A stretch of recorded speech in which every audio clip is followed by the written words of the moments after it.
I love that he said 15 seconds and I have a 35-second ad. So we'll see if we're live, ladies and gentlemen. Bear with me for 10 seconds. The benefits of subscribing through Twitch Prime.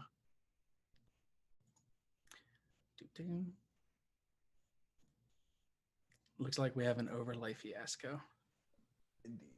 But we are there.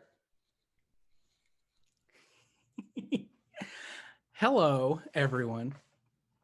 Bear with us as we sort out this one little issue.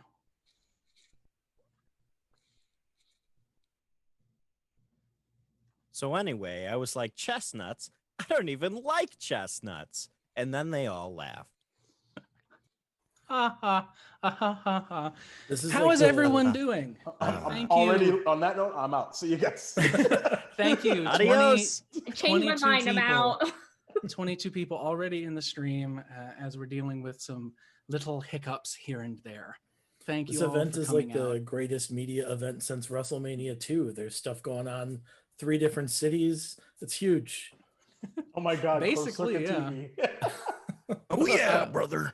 And remember, you can actually multi-stream if that is your jam, and you can have both streams up on the same display and mute the one that you're not paying attention to at the moment, if you That so is wish to madness. partake. Just like the Macho Man.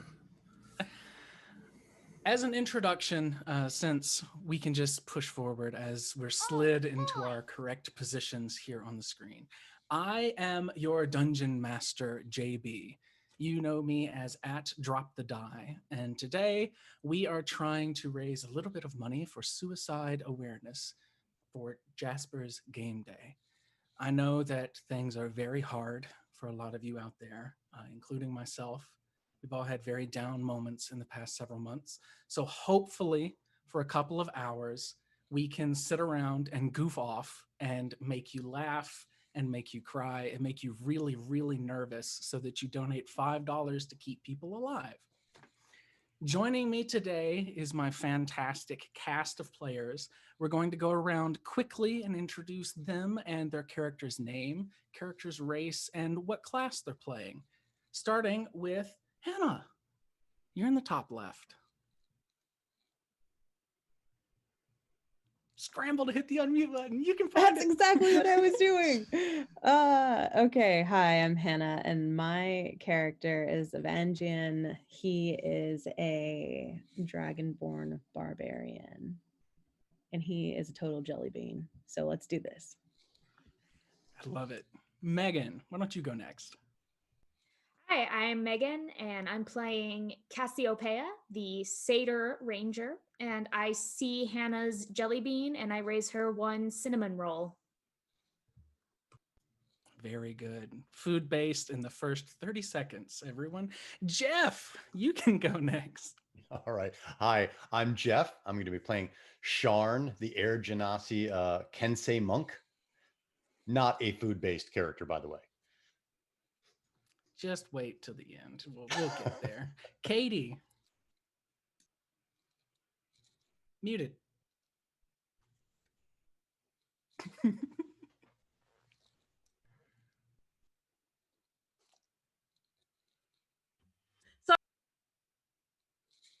And I just muted myself again. Okay, push to talk wasn't working.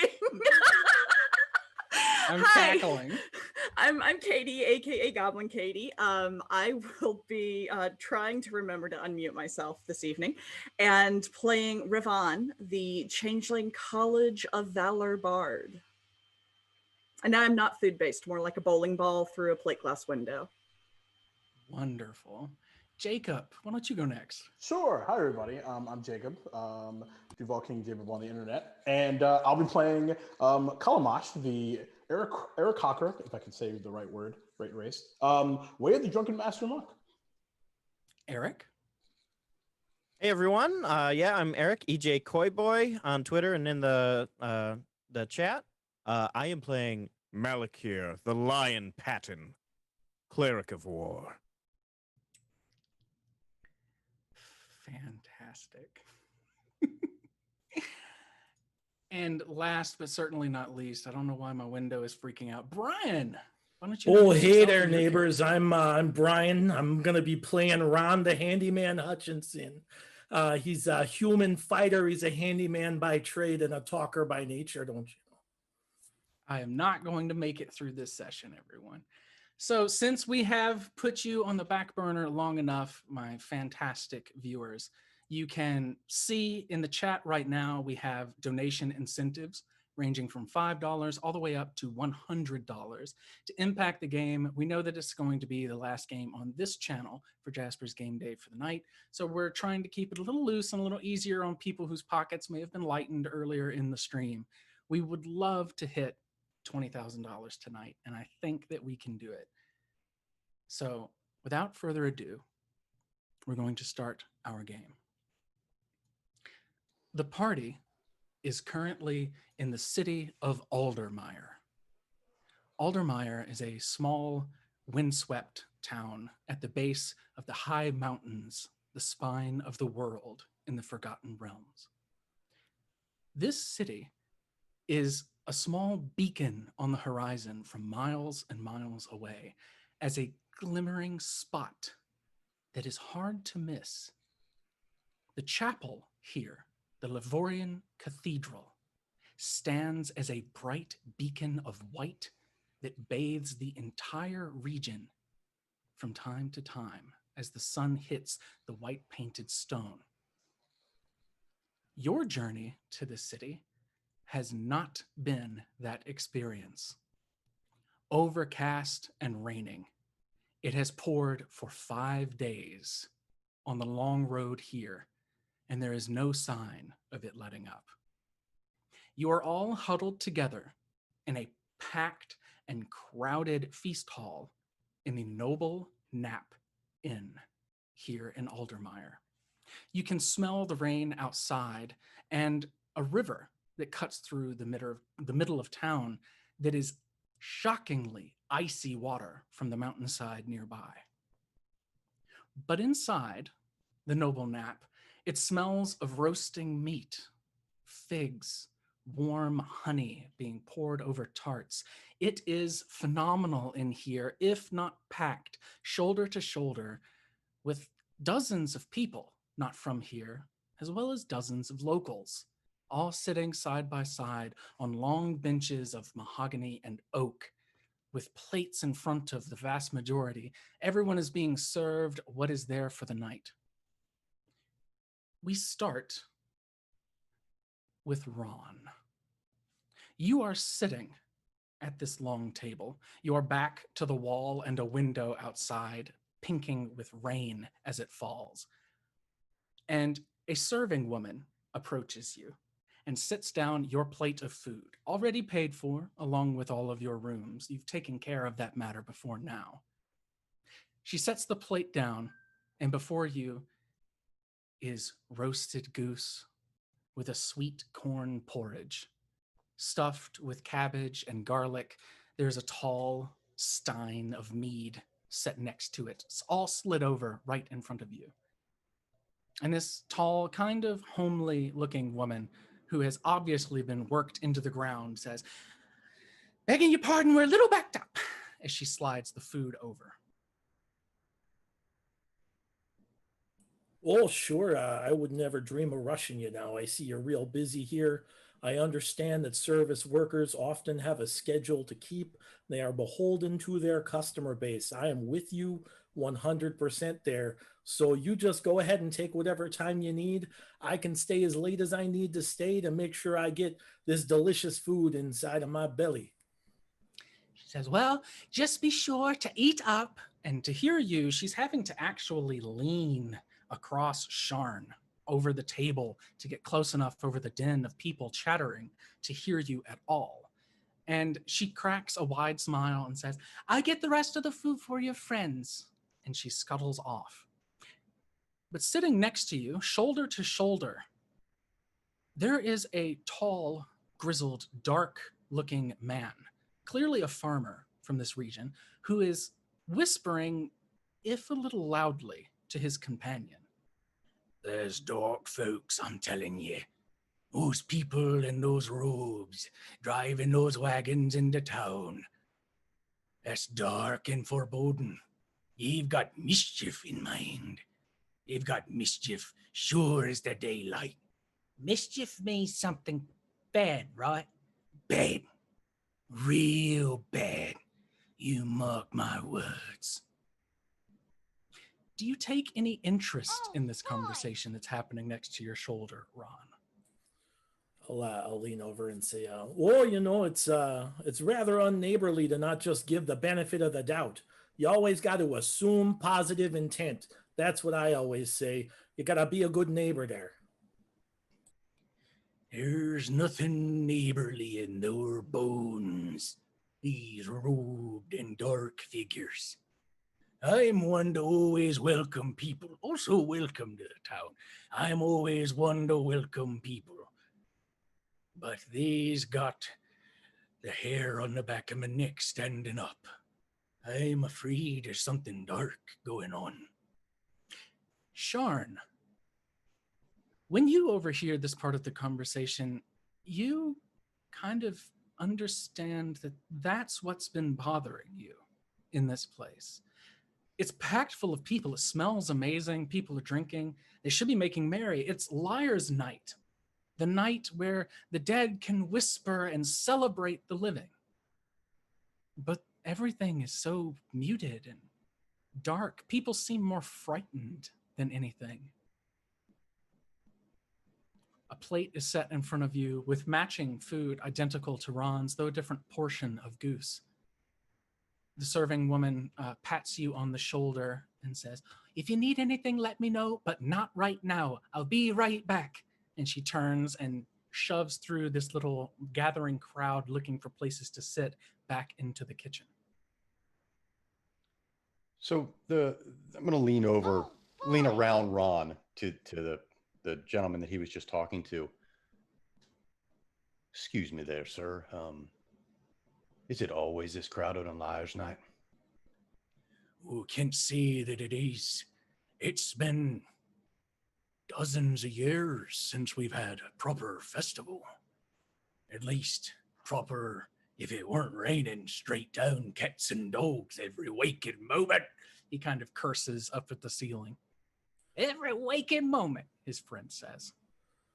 Well, gee, did you want to go switchies? It'd be easier for you to talk to the locals here if we just traded seats. Would that be helpful there?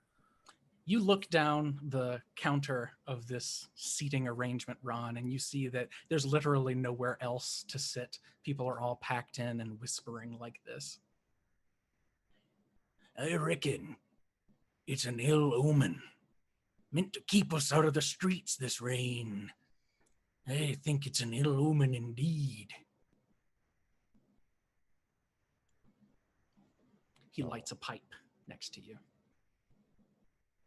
Can't say that the rain bothers me much, but I understand how it might put a damper on the festivities.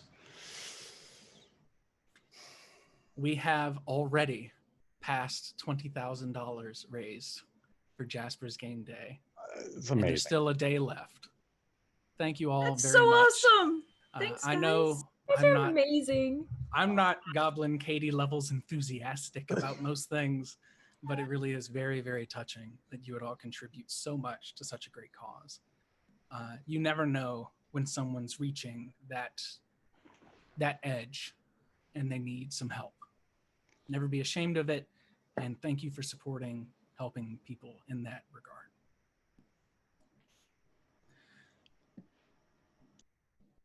Kalamash. A plate of food is set down in front of you. You have not been given a wide berth here. Though your avian features normally keep such locals at bay, people seem oddly accepting of the peculiar here. And you are a rather rare species, especially in this region. So the fact that they've seemed to just treat you like anyone else is a little endearing, if you would love for them to not constantly be right next to you. There is a peal of thunder and a crack of lightning outside that lights up the window. The food looks very, very tasty and good. And the person sitting next to you is also eating. A woman in her late 50s, seemingly here alone. She doesn't seem to be talking to anyone. And she has a goose leg in front of her mouth, and she's looking over it at you. And she holds the goose leg up and like tilts it like, hello, enjoy your food. As she's doing that, it's like, it's all right, dear. We're not related. You can go for it. I take no offense whatsoever. No worries. Go for it. She cackles loudly, and a piece of this goose kind of flies out of her mouth onto the table, and she picks it up and puts it on the edge of her plate, and then covers her mouth, having forgotten herself for a moment. I hadn't even thought of that. Well, if it makes you feel better, it's literally all I think about all the time. So don't even consider Oh, it. you poor thing. No, That's no, got no. to be a little bit of a burden, doesn't it? You think so, but let me show you something. And like so Kalamash is this like 6'3", green, like completely covered in green feathers, but with like the top of his head kind of slicked back and like yellow and red stripes. And he actually has this big, what looks to be this big, almost burlap looking backpack.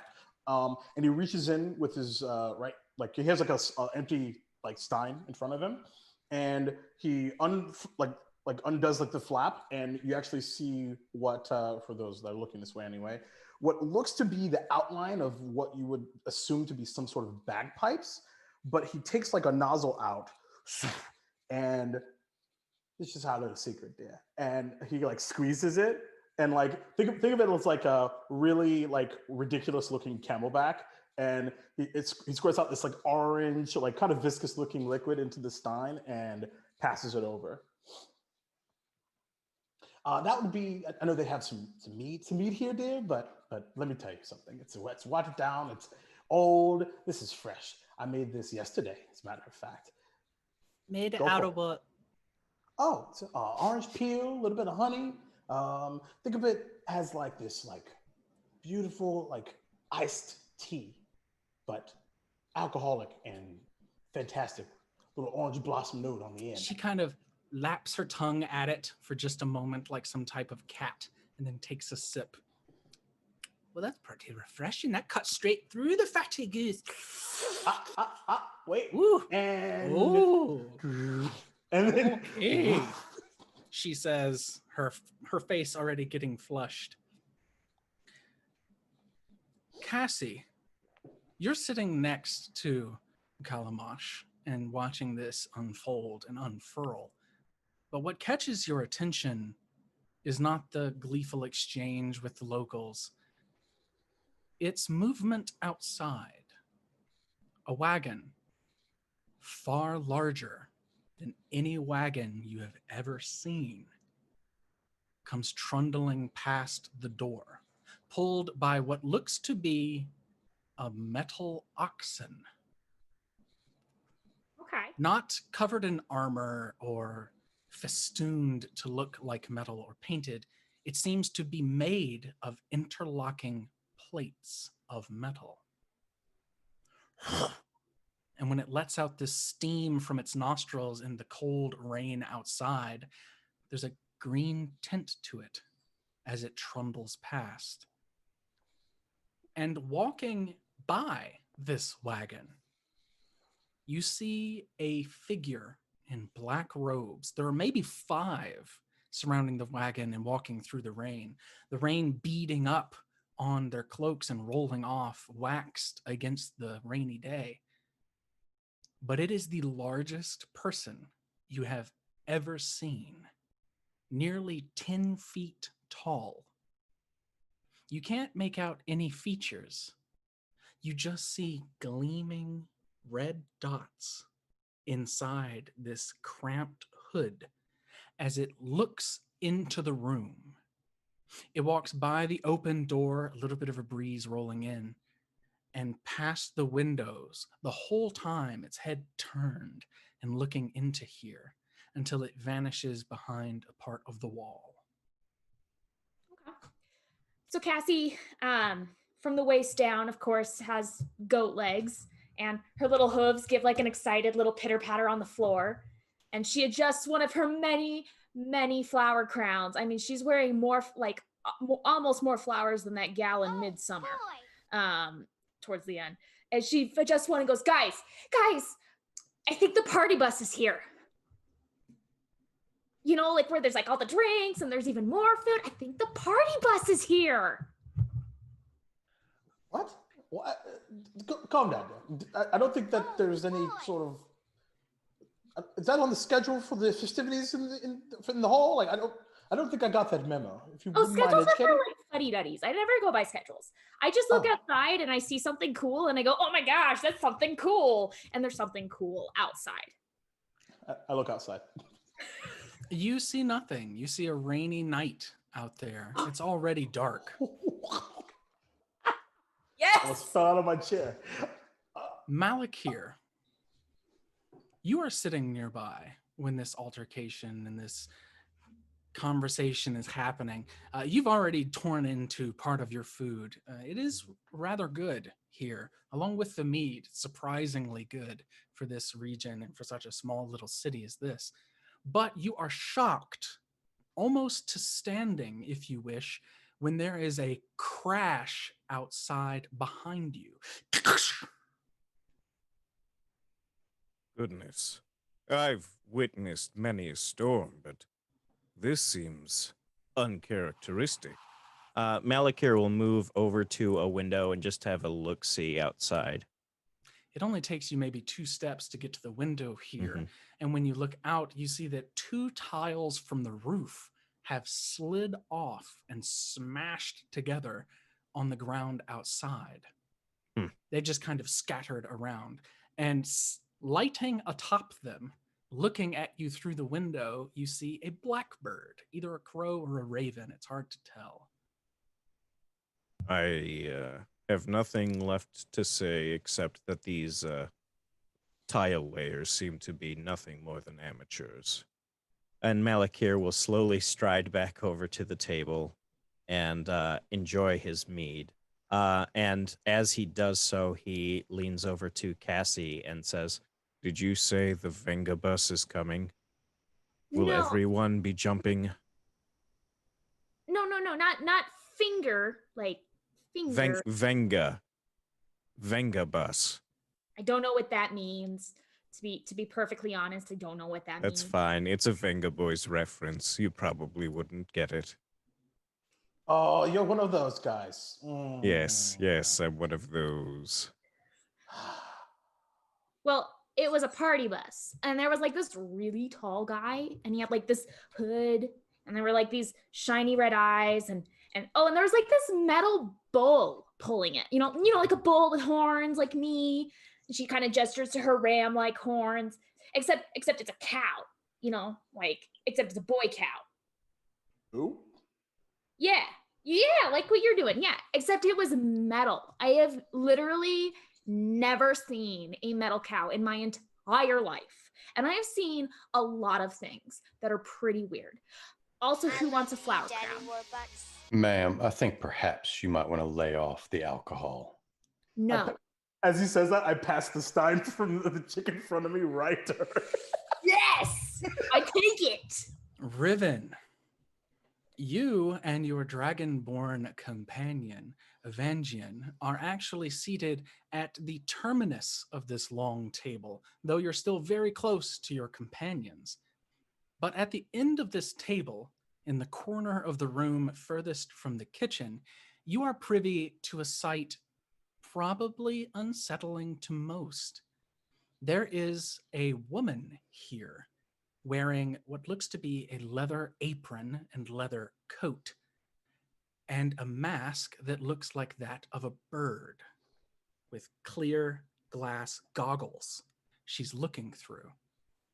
And at the moment, she is cutting someone's hair as they complain having just had their tooth ripped out by her. It was rotted, you hear through her plague doctor's mask. Don't think of it again. It's fine. The curtain that would normally conceal this has been drawn away by the last customer to vacate her portion of the downstairs of the Noble Nap Inn. And the two of you are left seeing this bloody-mouthed man having his hair cut delicately by a pair of iron shears.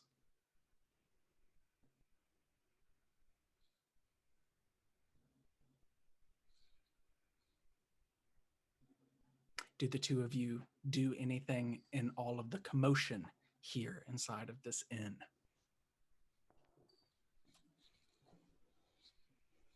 No. Evangeline will sorry, I was yielding.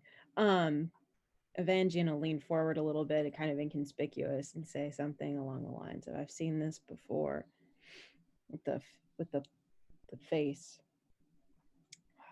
There were mind flayers about, though. And just kind of stare down wide-eyed like, mind flayers.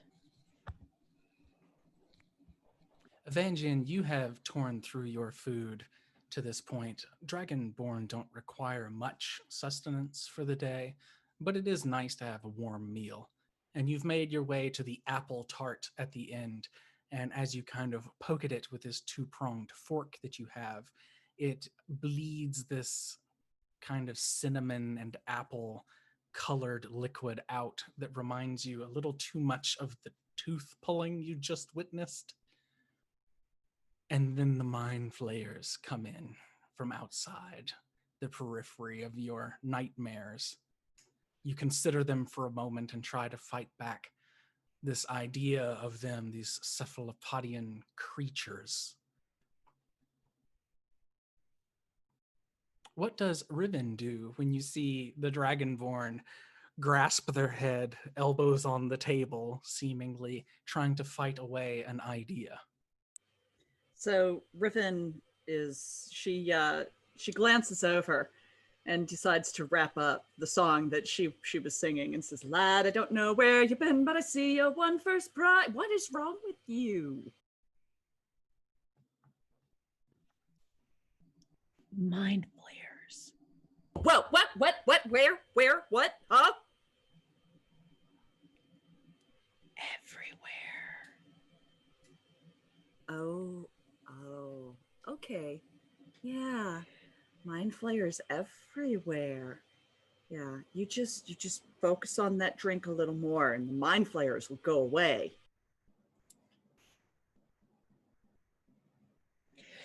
Evangeline's just gonna lean forward and be like, no, for real, mind flayers are here.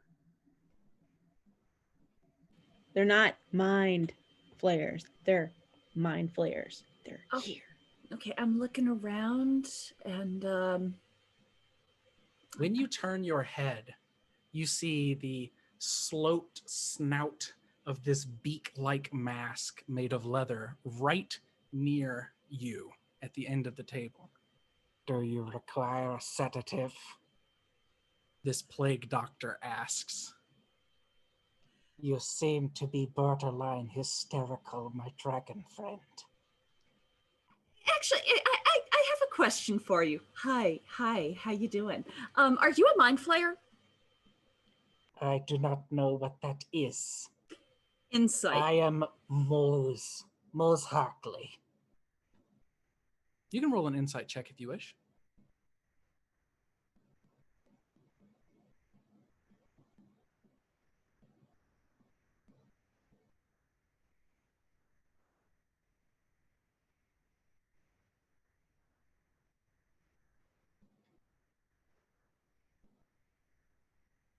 Katie, you're muted. Sorry, I was waiting for D&D Beyond. It like stalled up on me. That's going to be a 25. That's a 25. natty 20 to start it off. Very nice. Ding, thank you, D&D Beyond. With a 25, you are under the impression that this woman, this creature, maybe, whoever they are, actually do seem to just be plying their trade here. And they also seem to be pretty well known. This is their second or third customer in just the hour that you've been down here waiting on dinner. So not a mind flayer then. Okay. It would be hard for me to hide something of that magnitude, at least. That is what I believe from hearing you talk about it. Oh, but you are clearly cunning, and I have faith that if anyone could do it, it would be you. The beak turns back to you, Evangian. Are you sure you do not require a sedative? Yes. Good. She turns back and gets back to work on the other side of this man's head and draws the curtain back behind her, seemingly like fed up with your conversation. It is at this point when all of you can hear a whistle from outside, almost like a steam whistle, piercing, very, very loud, coming from deeper in the city. When you look out, you see that the rain has slacked off considerably from when you arrived in town. The whistle goes again. People start to kind of meander out of the Noble Nap Inn to go investigate what this sound is. What do the 7 of you do? Real quick, what time is it? What time of day? It is currently after dark, so Oh, okay. 7-ish, 8:30-ish. Happy hour. I was gonna say Cassie's immediately up. She's on her feet. There's still that tankard that Calamash gave her in her hand, and she's like, "Guys, we gotta go. Party bus loading up. It's gonna be great." You're going to need to get a refill on that because you just totally soaked the guy behind you. Don't That's worry. fine. I've got that taken care of. Awesome. Oh, We can me have, too. we can have a party on the way to the party. You're my best friend. Calabash, you, sir, are a gentleman and a scholar, and I salute you. It's what I do best. You know what I mean? It's kind of my thing. Get people drunk and have a great time. And if I need to kick somebody's arse, yeah, you know. There you go. Shall we? Yeah. So Cassie's already like almost skipping out. This is my skipping motion. Kind of like Oh, I will say, as we're getting ready to leave, I actually give another top off to the lady in front. Bit of a bow. On the She's house. ruddy-cheeked at this point. She's had a few meads already, and this tea seems to be hitting it just right for her. And she says, "Okay." Ooh, overserved. Oops. I run. No. Ravon is going to turn to Sharn. I mean, are you coming? You're not chicken, are ya? Sharn's just picking at his food quietly, looking at all of you fools. As you say that, he kind of cracks his neck a little bit, adjusts his poncho over his shoulders, stands up slowly, looks around at the rest, and makes eye contact with Malakir to see what he's doing over by the window or wherever he was. Yeah, so Malakir sat back down after scoping that window. He finishes his tankard and he says, "Well, I don't think the night is going to get any more eventful if we just stay here. A little look-see couldn't hurt after all." All right. Cassie's like walking backwards and going, "Come on, come on." She's doing like the arm signals, like, "Come on, guys." All right. Cassie, I'm going to need you to, you're like here right now. I'm going to need you to take it a couple notches down, please. Don't you dare, Cassie. You stay hype. You stay hype, girl. I will. Facts. You know what? You just stay over there. Like, we're gonna party, and you're just outside the circle, okay? Like, you just Run. Oh yeah, hold on a second. And Ron finishes like fervently scribbling down a note. And that looks like just like a paragraph of text and then some text on like a right justified column. and a total at the bottom. And he gets up and he goes to the bar and he says, "Oh, there, I noticed your roof was in some rough shape. It's not really the code. So here's a quote. You can contact me tomorrow and I'd be happy to knock that sucker out in a couple of hours, probably a half day." Yes, Sounds Ron. very agreeable. Sure. A crow knocked some tiles off of the roof outside. Well, Not sure. I saw you make a big commotion when the tiles fell, so I figured if 2 tiles fall, probably not just 2 tiles that are the problem there. There's probably some structural issues up there that need to be redressed. So If this rain keeps going much longer, we may be up to our teeth. sure. You're You know, right. I do work in the ring in the rain, but there's a surcharge for that, don't you know? Oh, yeah, yes, the union fees. The union would have. you gotta respect the unions. They Yeah, keep you know, people so- honest. Yeah. So what were we talking about now? There's some whistling going on outside. I just wanted to take care of a little business first there, don't you know? We were talking about heading outside to see what that whistle was all about. Oh, I assume it has something to do with the Liars Night Festival going on, but there's only really one way to find out. Yeah, Ron, come join us on the party bus. Have you ever been on a party bus before? I can't say that I've been on a party bus, but I'm always looking for new experiences. So, Don't encourage her any more than we need to now. Oh, are we at a little bit of an in settlement here? Are we?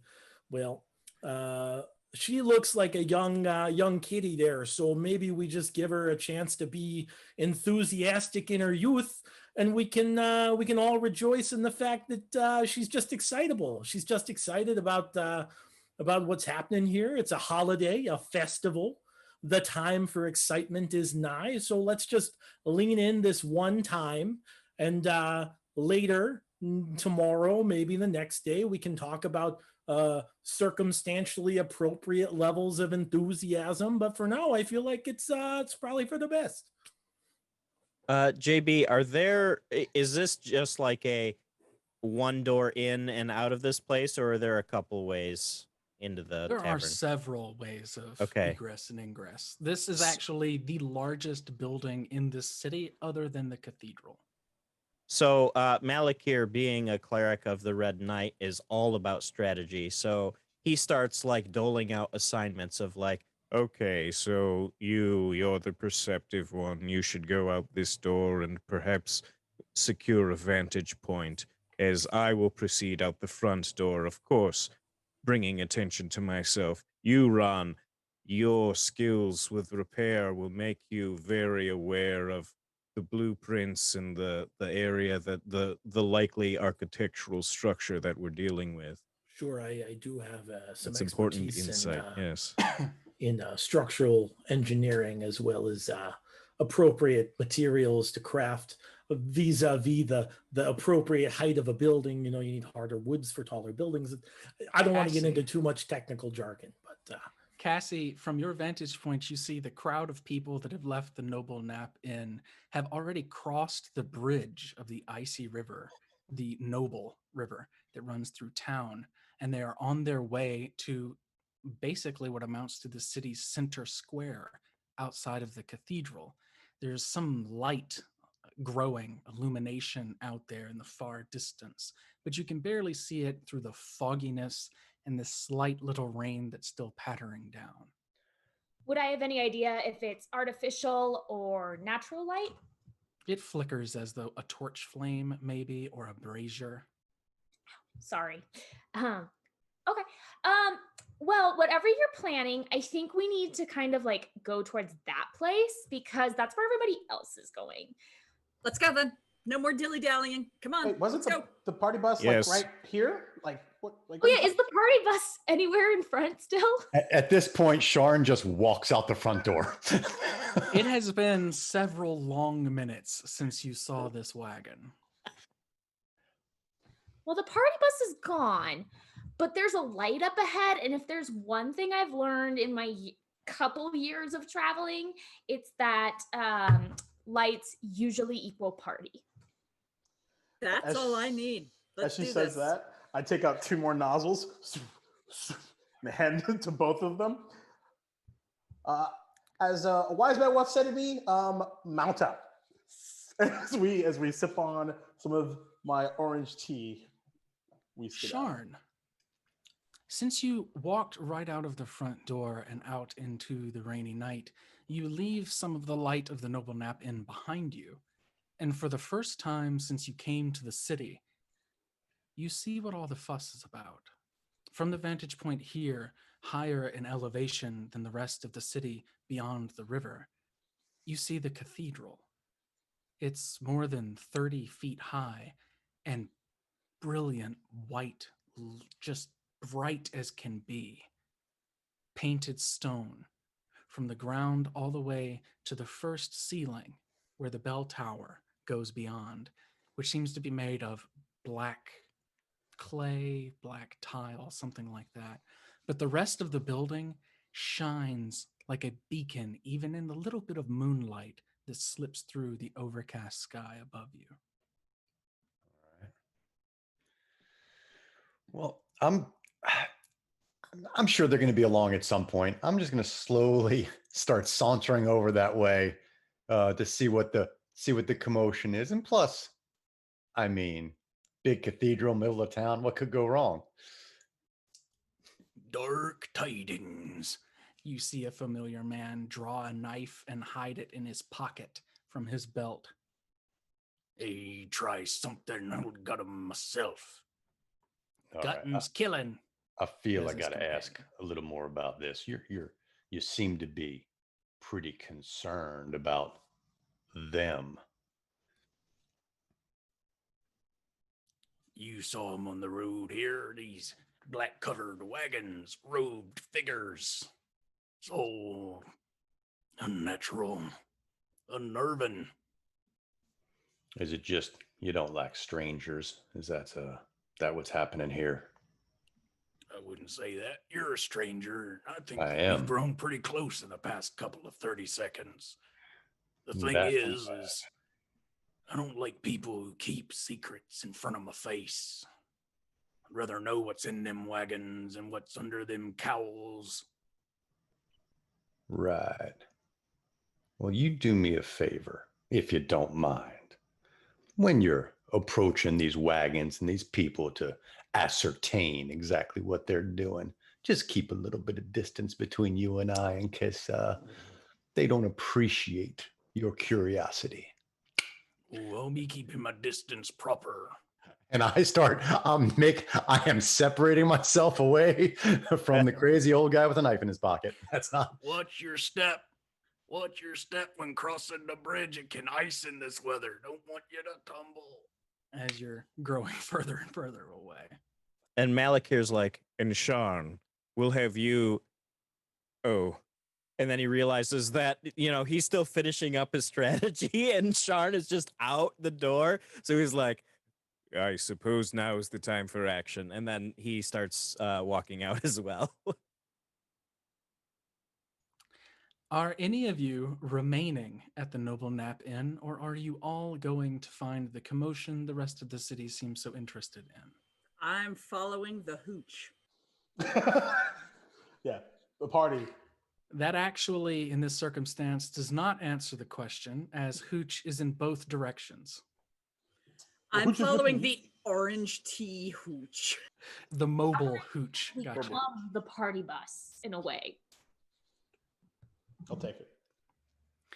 So as the mass of you, with Evangeline kind of towering over the rest, even if he's normal by Dragonborn standards, they're relatively tall, make your way down this road to this bridge. And sure enough, it is a little slippery, but when you cross it, Ron, the first thing that catches your attention is just how well made it is.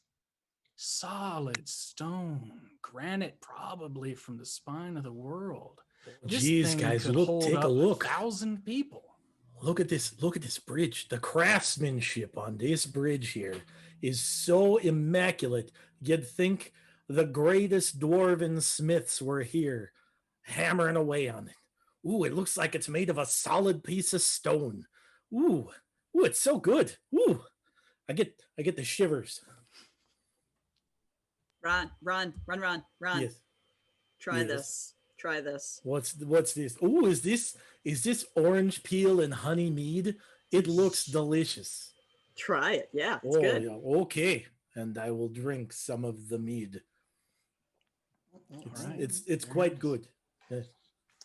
The craftsmanship of this mead here. I am less an expert in the mead, but I can appreciate it. I'm an if you- enthusiast, to say the least. we can make it a commercial together. We can make it happen. Yeah, it's As the town- But would you branding. say? But would you say you're a mead enthusiast? Sharn No, saw I that don't think- coming. Sharn saw it. I'll make I a don't- note. I don't think plus I'd say 10 that, to I attack don't. rolls for the rest of the Guys, I think maybe we should catch up with Mr. the Lion there and Sharn wherever he headed off to. You do see that Sharn and Malakir have both already crossed the bridge into the city proper. The buildings here are squat, well built, but not ostentatious in any regard. The town, its entirety is like this. Fences are relatively, modern, well maintained, but simple, easy to repair. Everything about this has that sense of ease for hard living, other than the cathedral. And when you round the corner and you see in front of the cathedral in the city square, there are 12 black wagons in a horseshoe shape in front of the cathedral, cutting off half of the city. All of the denizens from the Noble Nap Inn and several people who have left their own homes are now filtering into the town square, surrounded by these wagons. The centermost wagon among them, parked right in front of the cathedral, is huge and must be the party bus Cassie was speaking about. The wheels of it are made of iron, and timbers are used along its side, as though it could hold thousands and thousands of pounds, more than most wagons. And true enough, facing you, its eyes pinpoints of yellow in the darkness, you see a metallic creature that resembles a bull strapped to the front. It has a muzzle that you can see from so close now that keeps its mouth completely shut. But every once in a while, a gout of steam blows out from its nostrils as it stands completely and perfectly still. You are in what's called Old Town. All of you can see that the buildings here are substantially older than the rest of Aldermire.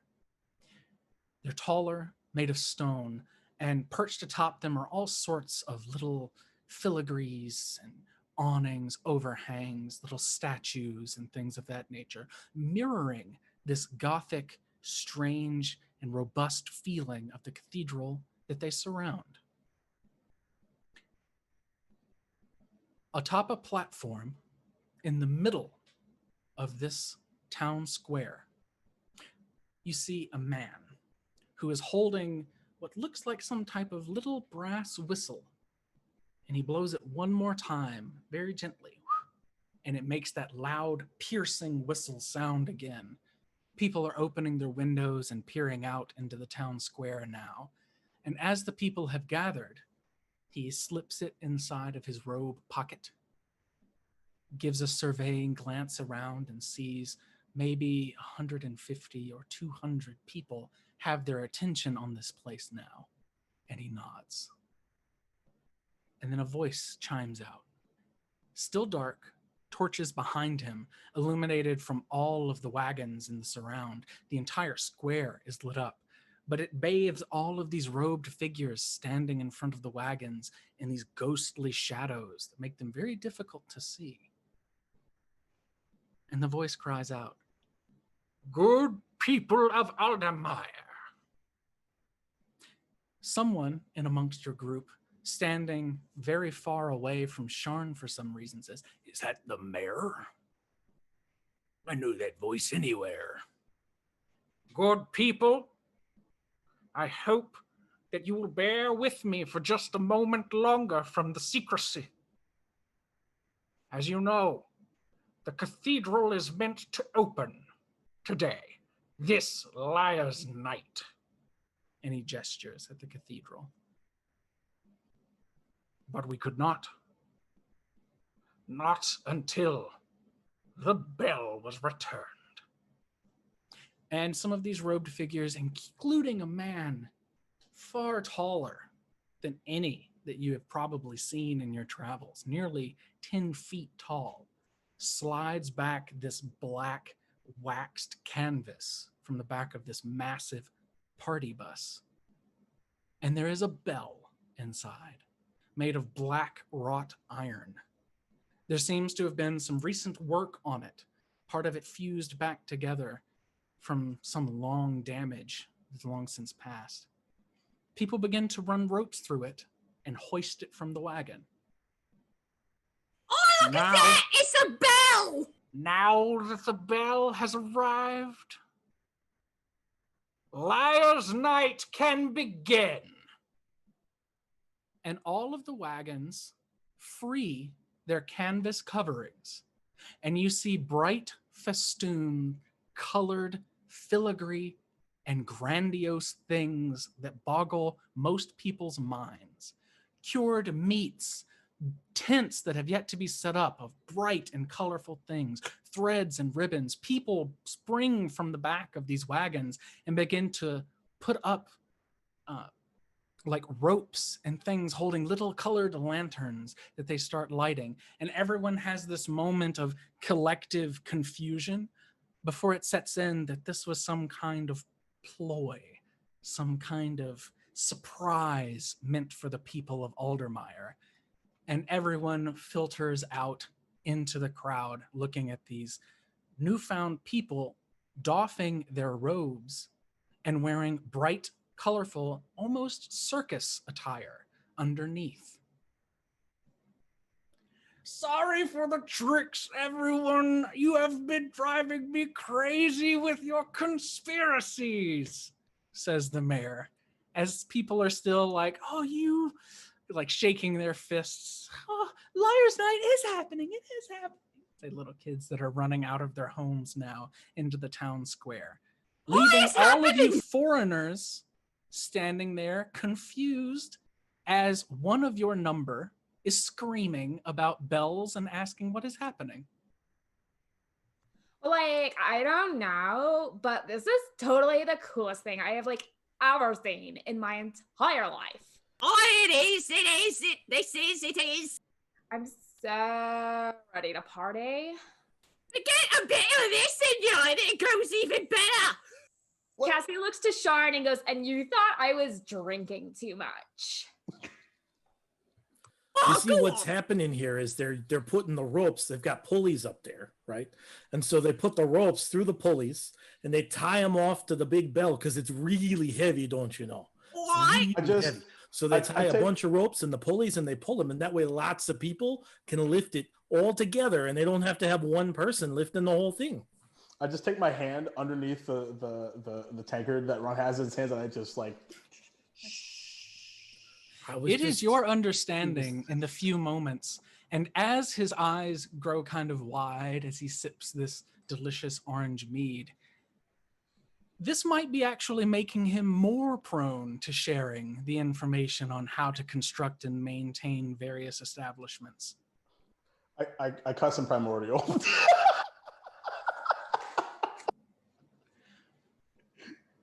Malakir,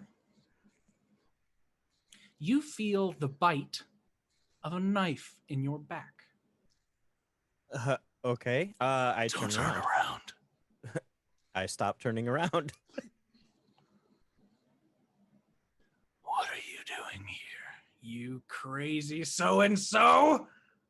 And someone shoves you on the shoulder, nearly knocking you down on the cobblestones. Oh, gods. That can't be you. Jojen? Really? Jojen Reed, how are you, friend? This You old scallywag of an so-and-so. individual missing 3 teeth kind of scoops you up in this tanned embrace and pulls you in. And when he pulls you in for a hug, you notice he's wearing a bright and colorful vest as well. Jojen, you had me going there with the old knife in the back trick. How'd you Remember when survive? we did it on Captain? He killed 2 people. Yeah, that was not a good look. No, it was a very bad miscalculation on my Yeah, part. yes. I really should have known him better than all that. So what brings you here? I'm with the troop. Really? He gestures. Yeah. He gives the Bless you. universal "there is a girl involved" grumble. Yeah. You return the universal grumble, yes. Of course. Customary greeting. He kind of looks you up and down and furrows his brow and says, You look great.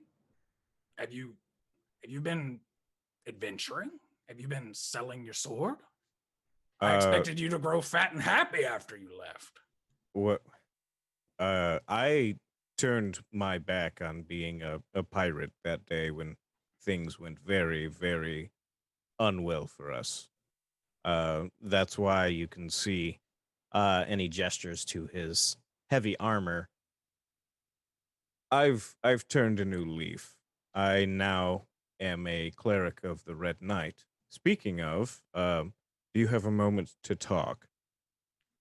The general of the Lance Board is a very, very endearing deity. he's rubbing his temple with the tips of his fingers.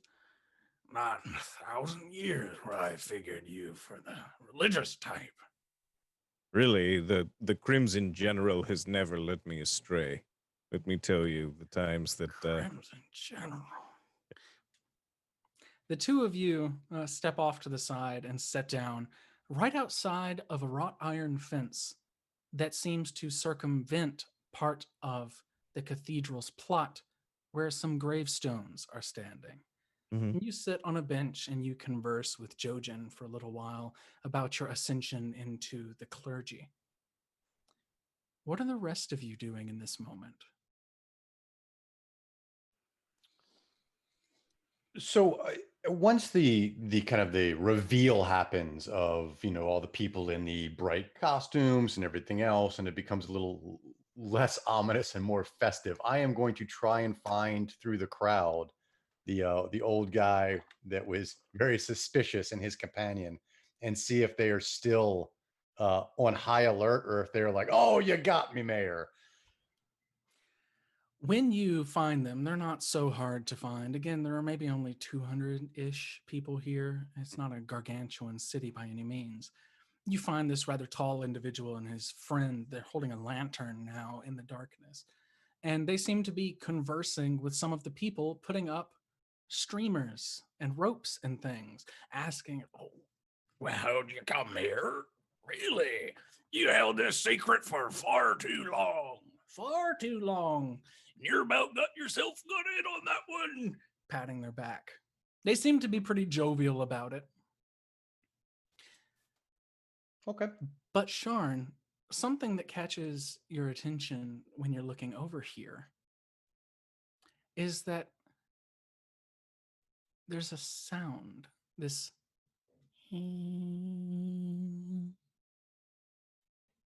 every so often that you can just hear echoing from the buildings, like someone dropped a plate or something, but you can't quite tell where the sound is coming from. It does make you shake your head to kind of clear it a time or two, thinking maybe the thunder was louder than you anticipated before. Happens again. All right. And Yeah. Sean, what's the matter with you?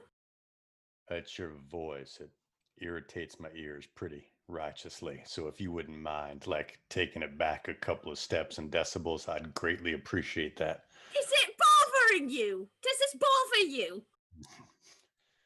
I should have shot you when I had the chance. So, Yeah, it seems to be a problem with you. Never realizing when to pull the trigger. I'm so sorry, you guys. Devin, you're evil. You can't blame anybody else. This is all you. this is all your fault. This is all your fault. You did this to all of us. Choices. So many of them. I'm going to look around for Ron, actually. I can tell you exactly where Ron is, and you can correct me if I'm wrong, obviously. But the cathedral doors, Ron, have been opened for the first time in nearly 60 years. You are among one of the first to step foot inside of a building that far surpasses the age of everything else man-made in this region. And I imagine Evangeline would step inside to get out of the rain. This is wild. I've not been in something so old in quite a long time. What's the building made of? It matters. When you pass the iron doors, you step inside of this stone cathedral.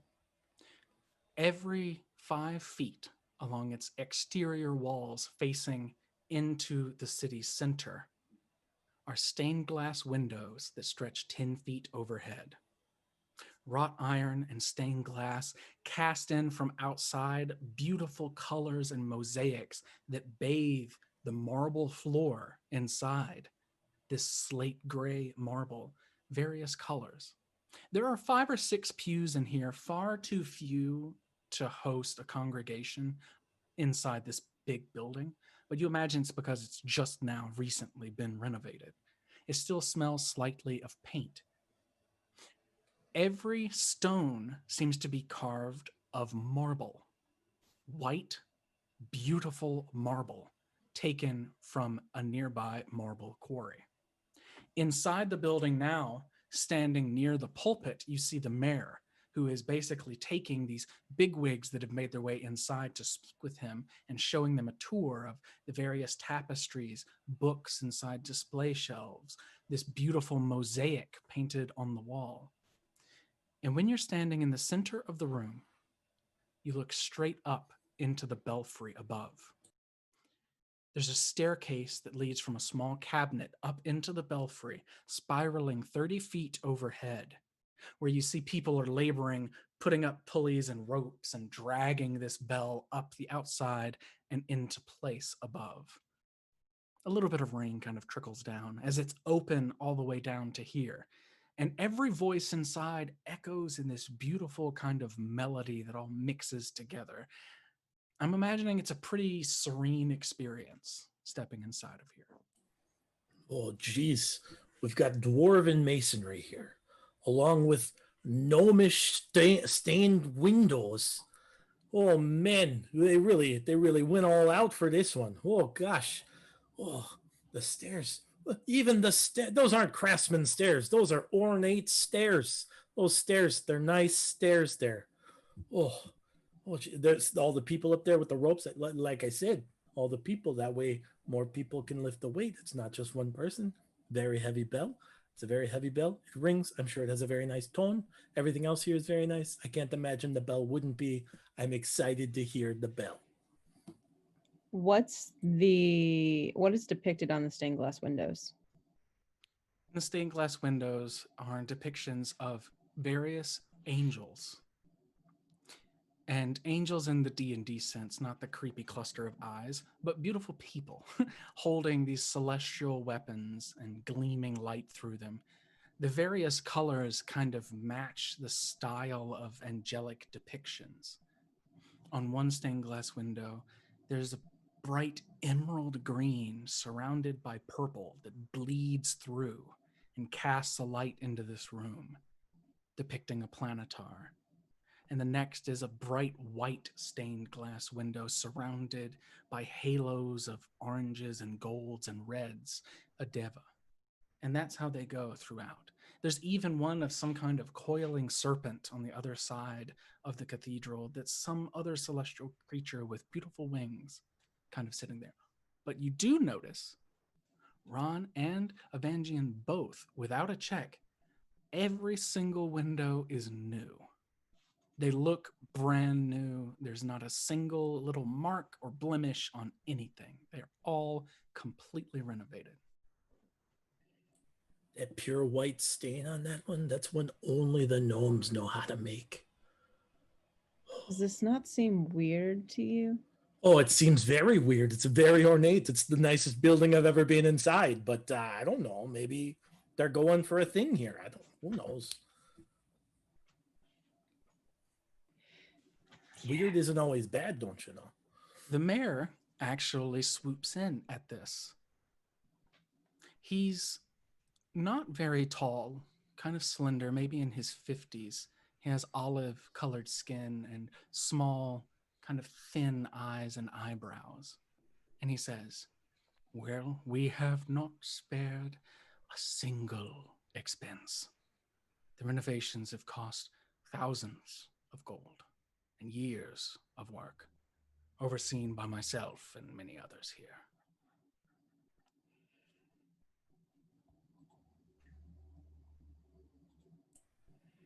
Does Was that answer there your a- question? I love you, Josh.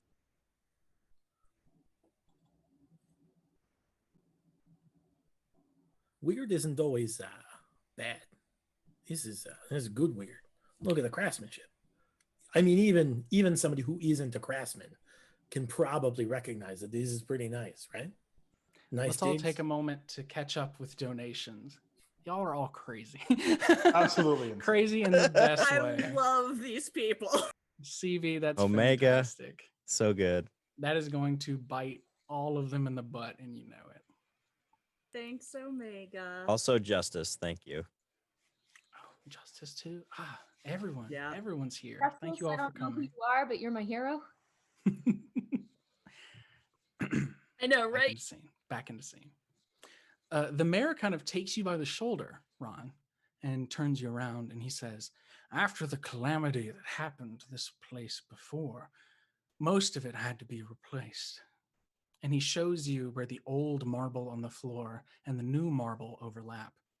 We tried to match the exact color, but it's been 500 years since this was cut and carved. I think we did a good job, but it will never be perfect. The original glass was all completely destroyed, and the bell was very nearly shattered. It took 5 years to put everything back together. This place hasn't been open for 60. Only when I was elected did I see fit to turn all the profits that we have made from the quarry to renovating this place. It's something we should be proud of, not something to be derelict in the middle of town. Oh, sure. You say that these aren't perfect. You don't want perfect in a building like this. What you want to do is you want to match old and new to really represent the history, the bones of such a structure, don't you know? It's very important culturally for the community. You don't want to turn your back on where you come from. Hey, Sean, what do you think of this? If someone in chat donates $5,000 to Jasper's Game Day, Brian and I will start an architectural D&D podcast. Okay? $5,000? Like, we can do that for a couple hundred. Look, I'm no, down. no, Let's do it. Shoot high, man. I Shoot, know. shoot high. I'm just saying, Whose I do Patreon this is it for going a up on, living. first of all? Hold on, JB. Anyway, Sorry, Patreon. I'm just gonna. So, Sean, hey, Sean, what do you think?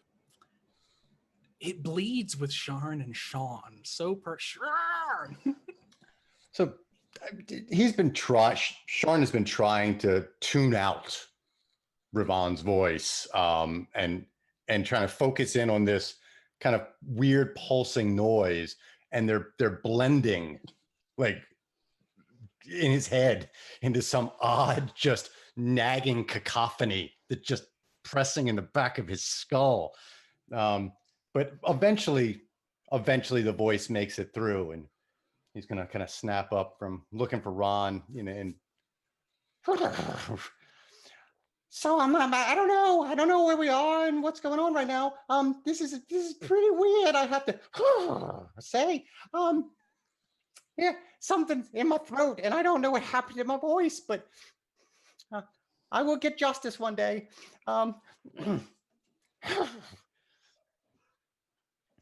You've always sounded like this, friend. Pat, pat, pat. Your pirate companion pats you on the shoulder.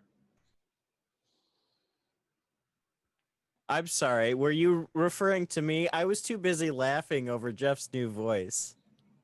No. Outside, all of you have spent a few minutes watching. It's as though they've practiced this. It's as though they've spent weeks perfecting it.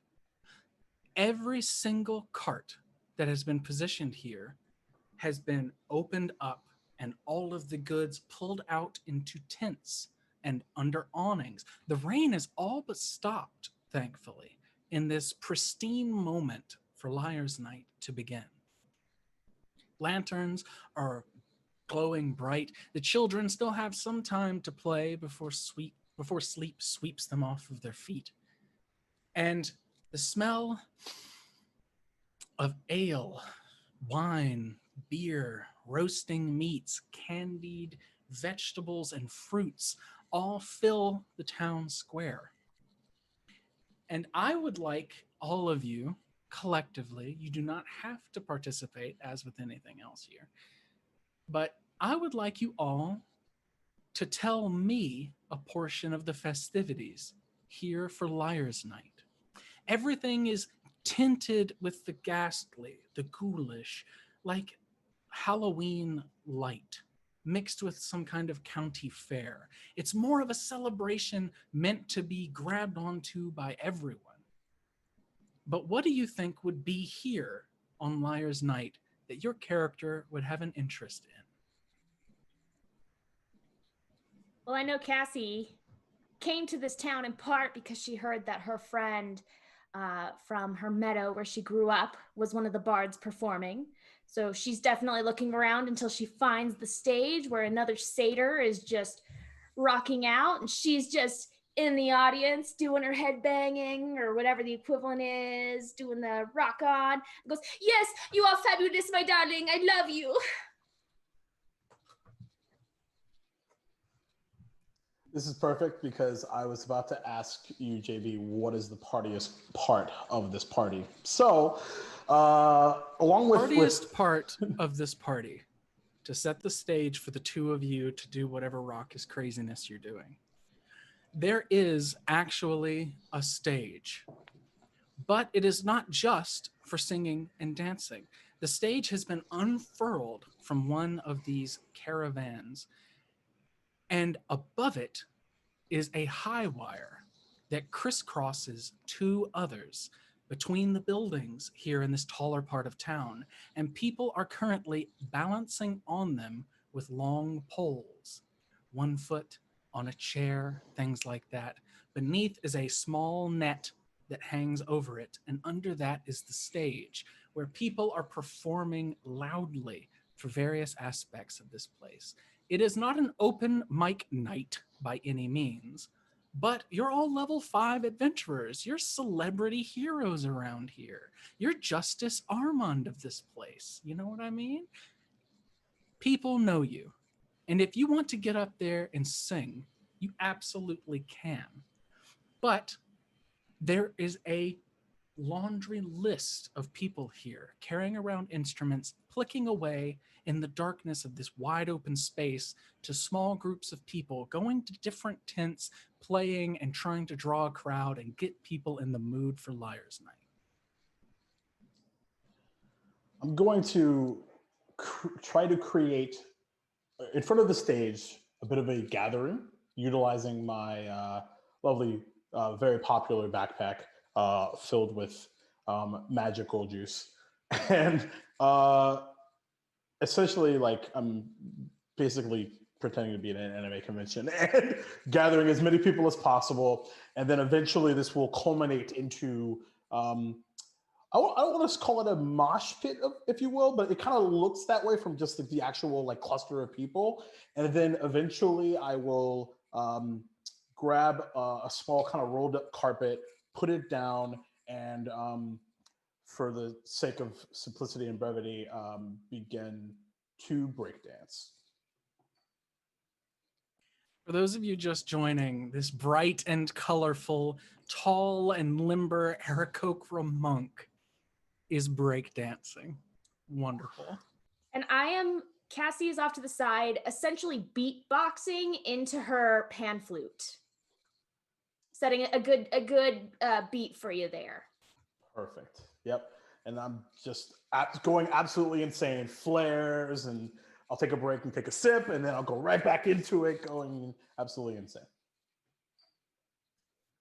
So while that's going on, Sharn is kind of fascinated by. He's noticed there's a group of three individuals in darkish clothing and kind of white, almost glow in the dark, luminescent paint, where they've done their face up like macabre sugar skulls on their face and whatnot, kind of Day of the Dead looking.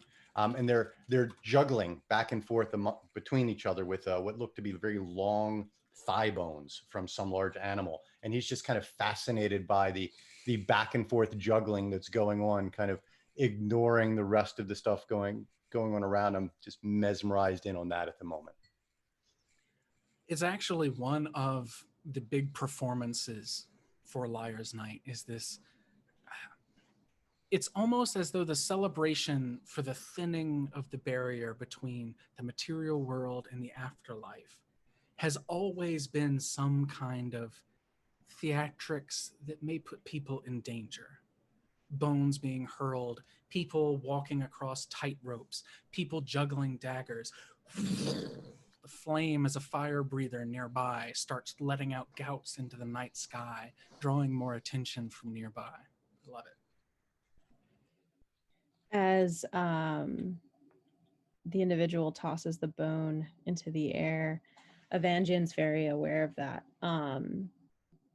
And as he looks around, he sees a group of children at a maypole, and they're all wearing paper mache like masks that look like dragons, and very concerned that someone is disrespecting his ancestor. Evangeon is going to kind of casually migrate towards these children to inspect their masks to make sure that no one has anything depicting an ancestor on it that he can recognize. And he's going to kind of very casually just look around the children, not saying anything, not being really confrontational, just kind of looking. Probably a little too close to the kids, to be fair, because he's massive and they're children. But yeah. Liar's Night is actually and factually part of the Forgotten Realms.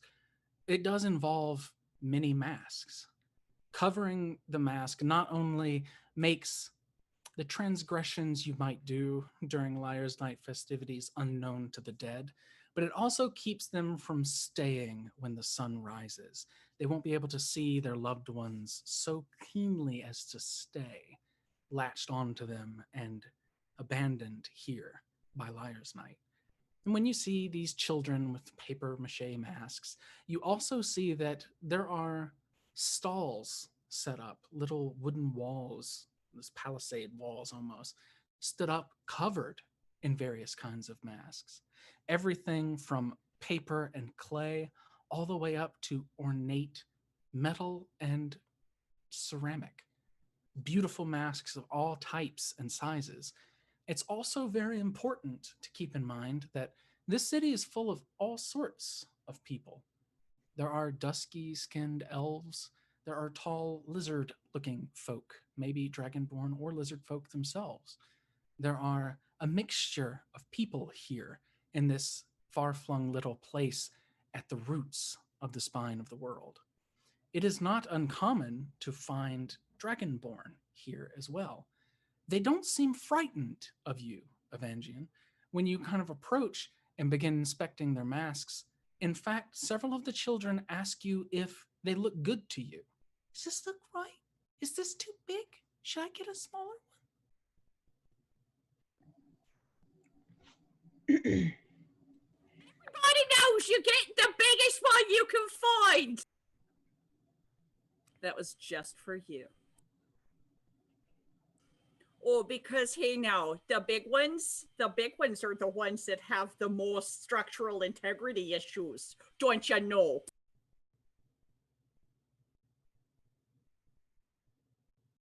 Thank you for the accent change. The Oscar goes to... And we're back. Vangian, you have this little girl holding this paper mache thing that it looks like it's gonna fall apart. It's starting to get damp anyway. It's not quite quit raining yet, but she seems very intent to ask you if this thing looks good on her or not. Your mask. Here's some money. Get the new mask. And Evangeline will just toss her. He isn't quite sure how much she needs, so he hands her like probably like 60 gold. Just here, go get a new mask. Just do it. You hand her the gold, and she goes, "Thank you," and looks up at it. This display covered in masks everywhere, and then she turns back to you. It's like, "Which one? Help me pick." Evangeline will just pick her up and just like pick the one pick the one you want. Just holding her. She closes her eye and holds out a finger, like half peeking, like she's guessing at which one she's picking. And she taps this ceramic one that has a bunch of bright feathers over the eyebrows and around the sides. "This one, please," and hands over the 60 gold. And the person takes this mask off and hands it to her, and then takes this little pouch, opens it, and goes, "Whoa, it's way too much. Okay," cinches it closed. It says, "It's a pleasure doing business. Feel free to take whatever mask you want, sir." To you, Evangeline. Evangeline will just kind of look around and finds one that has an eerie similarity to his ancestor, which is expected in the spine of the world, and to gently remove something that looks like icing death, and doesn't put it on, but just retains it. A bunch of the kids that have gathered around now are like, "Can we have masks? Can we have masks?" And the guy's like, "You basically bought all of them. Feel free." And they just start, "Yay!" and like running off into the wide open world with their newfound masks. Riven, what do you see here? What does Riven enjoy from Liar's Night? Oh, hey, now Liar's Night is all about what you can get away with making people think you can do that you can't really. So I'm going to head over to the table over yonder where they're sitting there doing the thing with the knife between your fingers. Don't you know? Where you stab and you stab, and you try not to stab your fingers. It's all about the bluffing. Yeah. You go over. This is not part of the Liar's Night festivities. This is more of the backstage, like the green room for the people that set things up to begin with. And they're over here kicking back some drinks, some wine, actually, as they're sitting here. I'm hanging out with the Teamsters. Pretty much. And one of them says, "Oh, yeah, I Oh, really yeah. like what your style here. Why don't you have yourself a seat and take some of this?" Look, look, look, look, look. Oh, hey, why don't you sip a little of this I got in my flask from the guy over there with the backpack? Drinking stuff from a random guy with a backpack's what I came for. Exactly. Oh, Hey, that now, here feels you like go. a sledgehammer behind the eyes. Oh, yeah, but it'll perk you up a bit, don't you know? Mm. Mm. Someone else says, "Why are you two talking like that?" Oh, We hey. cut over to Ron. We cut over to Ron. What does Ron have interest in here in Liar's Night? So I think Ron is pulled out of the cathedral because these fire spitters, one of the features of Liar's Night is they burn an effigy of a spirit in a huge bonfire to ward off evil spirits. And so when that bonfire gets started, Ron kind of waits a little while for like the initial like excitement of the bonfire to wear off, and then approaches the bonfire kind of like away from other people. And anybody who's close can kind of hear him muttering half a conversation to himself.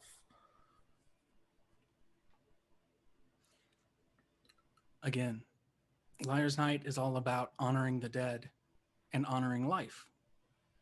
Scales that are constantly needing to be balanced. And you just left a cathedral that was built to house a congregation devoted to Kelemvor, god of death. Scales, his own symbol. You see them on the wall in there, silver scales. This effigy, it doesn't just depict a shape. It doesn't just burn to illuminate. It's a farewell of sorts. And the people who gather around this bonfire and this burning effigy, they're people who have experienced loss, people who are missing someone who was taken too soon. And it's a thing that everyone can relate to. When you pass by, whispering kind of this conversation to yourself, looking into the bonfire, you pass a lot of people doing very similar things, maybe for different reasons. Maybe they're just enamored with the flames. Maybe they're whispering a prayer. But many of them have that faraway look in their eyes, like they may be having a conversation, talking with someone who's no longer there. And when you pass around the very outside of the bonfire, as it's starting to die down, again, it's very wet out here, you actually pass by Malakir, who is still sitting at the bench, who just recently got up. Your friend, Malakir, Jojen, has departed. He has to go help maintain some carnival tent. He does not seem very enamored with it, but the woman that he is infatuated with is, and so he is as well.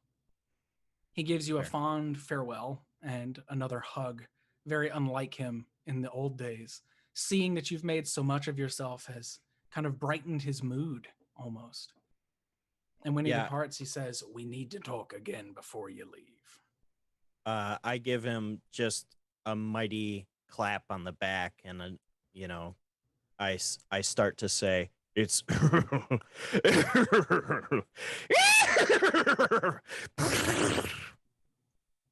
hey, I always it's loved good your to laugh. see you." Sweet music. I hope you haven't given up singing. I gotta go. She's waving at me now. Nay, never will I give up singing. So easy. Justice. Okay. I'm gonna try and finish this scene up though. Malakir has a thing that he's interested in at this Liar's Night festival. There are 3 of those kids that were hanging around Evangeline with the masks. One of them, a girl, she's taller than the other 2. She has purple, kind of a pointy hat on and a hag's face as a mask. The other one, the shortest of the 3, has kind of like a undead skeletal face on. And the third, a boy that is in between height, has kind of a devil face on. And they have a couple of these picnic tables that are kind of set end to end, and they're moving back and forth and just making the oddest looking celebratory toys that anyone may have ever seen. They're like killing rats and stuffing them into boxes, but putting cute little hats on the rats. It's Nightmare Before Christmas for sure. You see, attached to part of this table on the far end, there's actually a game where people are trying not to stab their own fingers. Mm-hmm. And someone that you know, Riven, is actually doing quite well at bluffing their way through this game and racking up what seems to be nothing. There is no gambling going on. It just seems to be more of a thing of pride. But the people here who are doing this festivity, making these weird, creepy toys, they do so, just as you said, to bridge the gap between death and life, happiness and sadness. There are little drums made of stretched animal skin, but people see the animal before it's stretched over this dried rabbit skin. These little things like this, it's more of a performance art than anything. And you yourself, when you kind of approach and start looking at the various toys, someone reaches up and hands you what looks to be ball in a cup, except the ball is a little bone, little piece of bone that looks like it's very, very old, kind of strapped to the end of this wooden carved cup, shoddily made cup with just a hole drilled in it and a piece of string. Here, for your liar's night. Malakir grabs the ball in a cup, like looks it over for a second, hands it back to the kid and says, "Nay!" And then just kind of pats him on the head and sends him along his way. Okay. For your liar's night, the next person that walks by and they take the ball in the cup. Okay, this seems cursed, but I'll take it. Enjoy your liar's night. Riven. Roll me a dexterity check, and then roll me a deception check, please.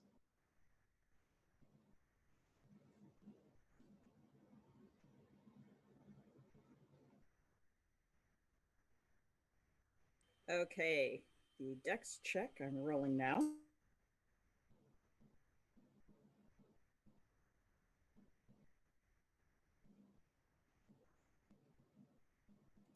Okay, sorry, D&D Beyond is being snarky on my tablet, so I'm going to grab a set of real dice real fast. Fortunately, I have some right here. I warned you.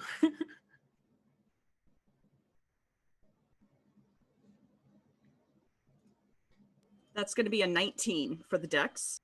Okay. You do not cut your fingers. Hooray! And deception is going to be a 14.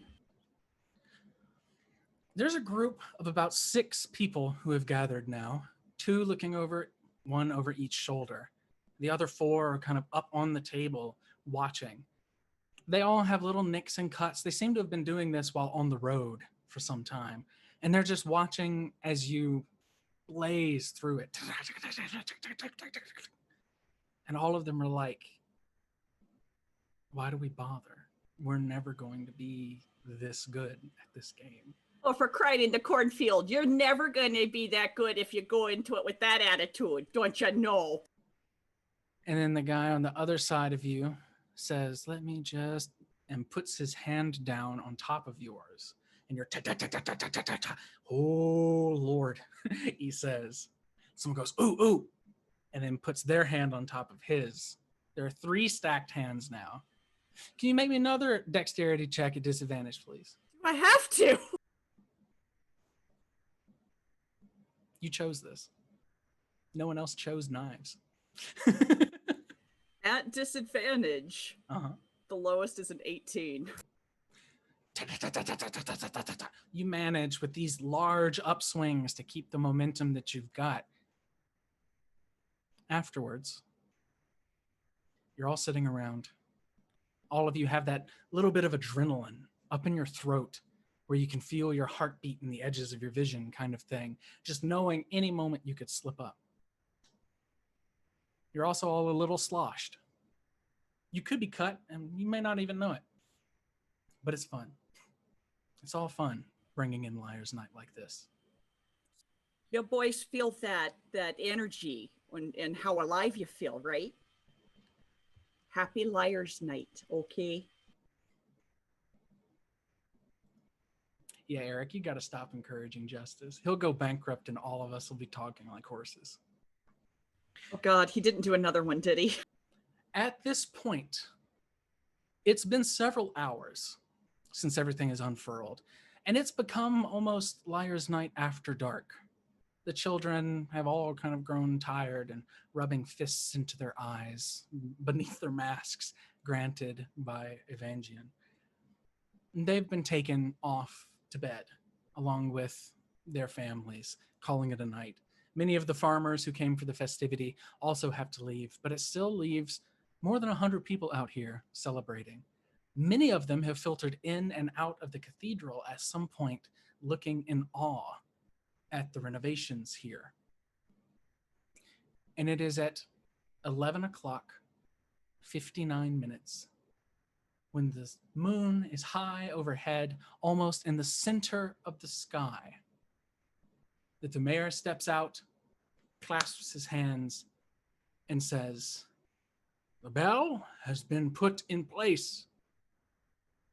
We are ready to bring in Liar's Night, as it has been for hundreds of years, and not for the last 60. Please, gather round." And people kind of gather round from the festivities. Everything goes quiet a little bit. "Now," he says up the belfry, and the most magnificent sound. Maybe 30 people inside hear it, and the rest outside. The mayor himself at the door, in the doorframe. You hear this beautiful note. That echoes out into the town. Every single one of you, along with every person in attendance, is shocked by just how comforting and beautiful the sound is. It rings a second time.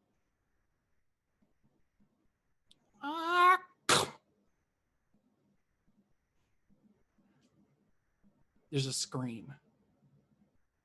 Everyone inside of the cathedral backs away, and through the door you can see the man operating the belfry in a crumpled heap on the marble floor.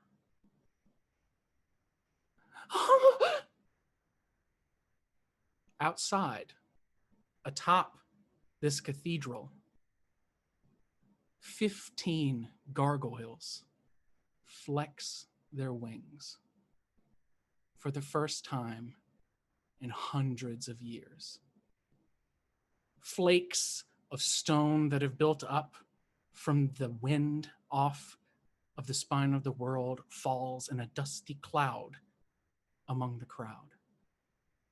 It is only your adventurer's instinct and the gentle hum, Sharn, of your crossbow that makes you look around in this moment.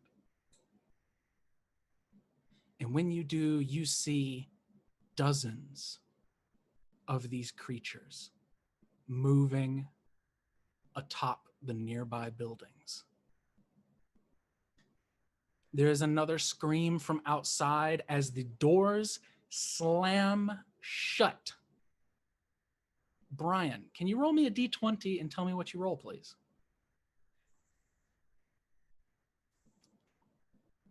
17.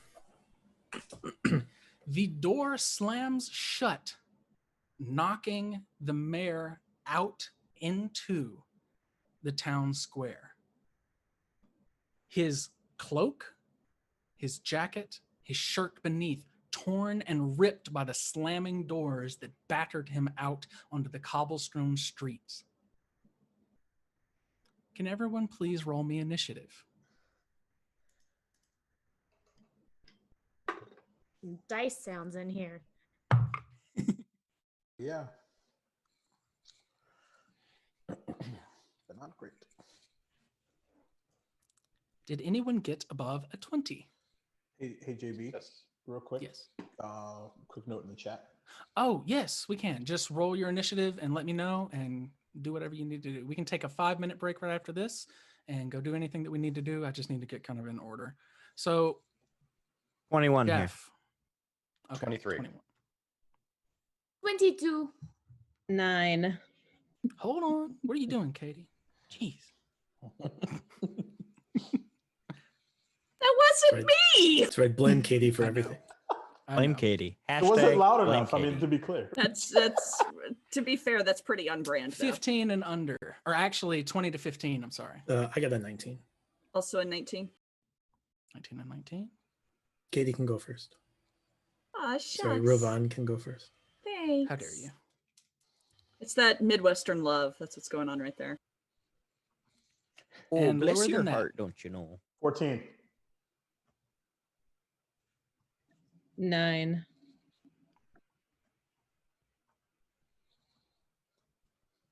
Okay. We're going to take a quick little 5-minute break. Everybody, do not touch your video.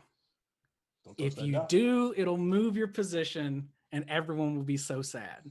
So just go ahead and take a break, get some water, stretch, please, and we will be back in just 5 minutes, okay?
I Your think we're on. enthusiasm. It makes me so sleepy. I think we're live. Yeah. Because he did the Hello. countdown. Hello again, everyone. I wanted to make sure that everything transitioned over smoothly. So, the first thing that happens in this moment, these gargoyles crawl to the edge of the roof and leap into the air. Despite being made of solid stone, you can tell even at a glance, they float like a single feather dropped from a bird.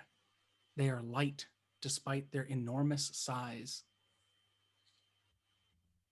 Sorry, I got a message and it distracted me completely. They swarm down. There are 16 here in the city center. 16 gargoyles crashing down in and among the crowd, grabbing people with their massive talons and hoisting them into the air. The first person to act after 9 of these gargoyles lift people from the ground, not all the way up into the sky, just maybe 3 feet from the ground, ready to fly, is Sharn. Okay, so Sharn is going to, in the best John Woo action sequence that he can muster, spin, letting his poncho come up, pulling his hand crossbow off of his belt, lifting it up, and whatever the nearest one is that's grasping someone, he's going to start unloading crossbow bolts at them. So first one is a 20 to hit, dirty 20. That hits. You're actually looking for, so everyone can know, AC 15 on these Okay. creatures. All right. So since they're gargoyles, I'm just going to roll all of these at once. That is a 15, and that is a 12. So the first 2 hit. First 2 hit. All right. Everyone, due to donations, you each get 2 inspiration. Oh, nice. Oh, Thank you I will very much. save mine. So a $25 donation gives every player inspiration. They will need it. All right. So the first hit is for 8. The second hit is for 5. Very nice. And then I'm going to immediately try and look through the crowd to see where our hefty fighter Ron is. See if I can spot him. You're all relatively close. You're all within 30 feet of one another, and the city square is only about 80 feet across. Okay. Ron, it's time to fight, my friend. Draw your blade. Malakir, you are actually the next to spring into action. So looking around, is there like a big concentration of gargoyles? They seem relatively evenly spread out. People are screaming as they clutch onto the edges of these carnival accoutrements being dragged up into the sky by these gargoyles. Okay. So I'm going to get into a spot that I can protect the most people, that I'll still be able to try and fend these gargoyles off. And I'll shout to the people that are around me, "Hey! Hey! Come here! Malakir will keep you safe." You may think to yourself, "Nay, I cannot survive the night." But I will protect you. Malakir is then going to cast Spirit Guardians, excluding all of his friends and all of the townfolk that he can see everywhere. He will not be excluding any single one of the gargoyles. And he will just stand tall in the midst of these townsfolk. All right. Be sure to remind me of any lasting or lingering effects. There are 7 of you, and I am controlling 25 creatures. So for sure. Wonderful, though. So Malakir steps in front of a small group, a small contingent of people just outside the door of this place and screams to let them all know he is a beacon of safety in this madness. And Cassie, you are up. All right, so I draw my bow and arrow, and I'm actually going to move farther away from kind of the source, so that way I have better shots long range. and I'm going to fire at one of the gargoyles. Would you like to target a gargoyle that has been injured by your companion, Sharn, or would you like to target another gargoyle? Let's do a fresh one. Would you like to target one that is holding someone or one that is still looming in the sky overhead? Looming in the sky. All right. All right, so I'm going to take the shot. Oof. I missed the shot, most likely. That is an 11. An 11 misses, but you do have inspiration if you would like to re-roll it. Oh, that is right. So just re-roll it straight? Mm-hmm. Oh, thank you so much, Jamie. No, that is a natural 1. I failed you, Jamie. I'm sorry. So both me, my as they miss, I just go, well, you can't blame me. We don't have these where I'm from. One of the arrows glances off of this thing's massive beating wing and skips off of the stones nearby. You see people at this point are scrabbling, trying to grab hold of chairs, wrought iron braziers. They're trying to fend these things off as they kind of reach and claw with their massive wings beating around them the entire time. Ron, you see Cassie shoot this arrow and skip off of one of these creatures. 9 people are screaming frantically, trying to fight free of the gargoyles, and your other 2 companions are acting as pillars of safety in all of this madness. What do you do? I think Sharn's announcement and directing at me kind of snaps me out of like I'm wild-eyed for a minute and just kind of like anxious by the whole situation until he's like, "Hey, you," and then I just like I don't have a blade, but I guess we'll see. And I charge toward one of the gargoyles and I have like it's like a mallet for fitting wood into like slots. And I'm gonna run toward the gargoyle and smack it with my mallet, which is fun. I have a 19 to hit. A 19 hits. This is an improvised weapon shaped like a warhammer. Do you want me to use warhammer dice? Yes. It is... God, what is my strength? +3. So it's 8 damage. As a bonus action, I'd like to initiate a grapple using my Tavern Brawler feat. And then I will use my second attack to hit it again with my head. And that is a 17 to hit. 17 does hit.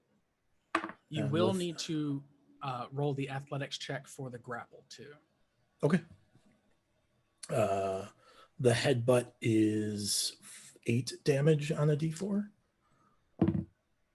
The athletics is plus athletics plus 6, 24. It actually does not break free of your grapple, but barely. When you smash this thing with this fitting hammer, the hammer very nearly splinters as it hits it.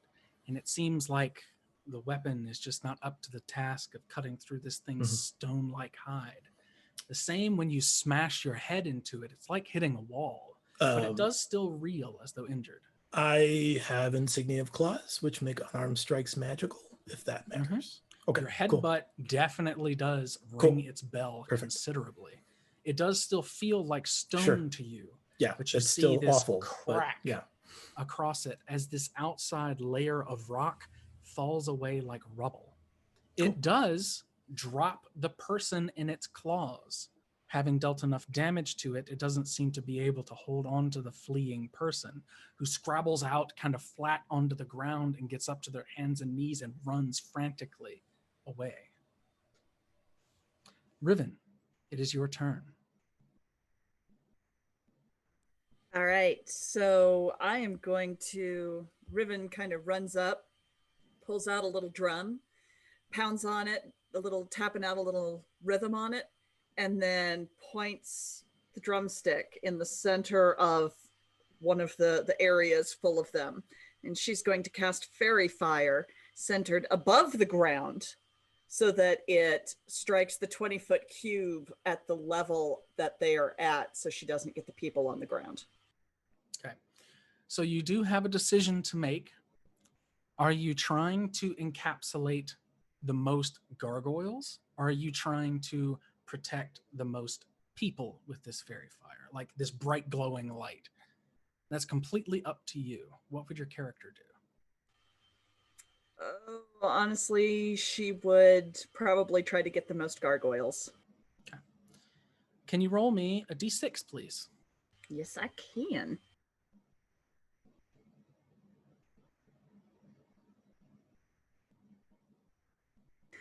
That's a 4. So 4 of these gargoyles can get caught in a single casting of this fairy fire. 3 of them are near Ron. The other 3 seem to be closer to Malakir and are trying to scoop people up off of the ground.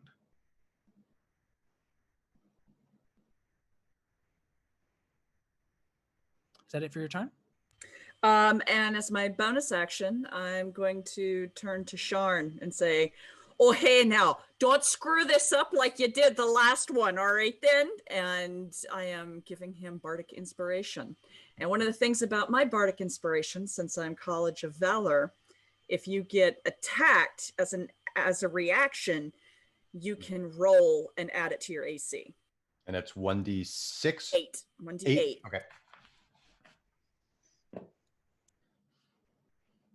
Okay. The one that was shot by Sharn, injured, but not grievously so, it has let go of the human it was trying to scoop from the ground. Humanoid, actually. The same thing is true of the one right next to Ron.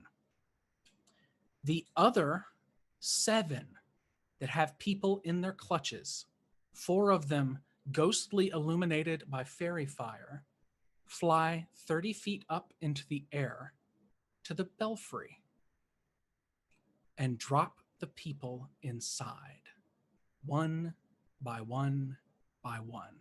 You hear them crashing down the stairs, falling straight through the open hole in the middle and smashing into the marble floor inside the cathedral. One after the other, after the other, after the other, and they swoop through the darkness, cutting across the glowing light of the moon and come back around towards the crowd. They're currently 20 feet over your heads. The rest of the gargoyles that have not been injured grab people from the crowd. The 2 that have been injured, one by Ron and one by Sharn, turn their attention on their attacker. Yes, Malakir? Sorry, I had to unmute myself. So any of those gargoyles starting their turn next to me are going to have to wisdom save against some radiant damage. As basically ethereal-looking giant knight chess pieces are swirling around me in a 15-foot radius. Very cool. You can actually catch 4 of them as you're standing by the vast majority of people. These are 4 in the sky. They do succeed on their saving throw. The low roll was a 19. I rolled very, very high. But they do still take half damage, I believe. Correct. Yep. So 12 halved down to 6, and their movement is halved while they are within that area as well. So we will take a step back, and we will say that the ones affected by your spell taking this damage, it is not enough to make them drop their quarries, but they cannot make it back to the crowd. They're clinging to the outside of the belfry, some of them illuminated in this ghostly light, turning their fox-like and wolf-like heads to look down at the crowd. The others swoop down and scoop people up. The 2 that have been injured turn on their attackers, one on Ron and the other on Sharn. Ron, what is your armor class?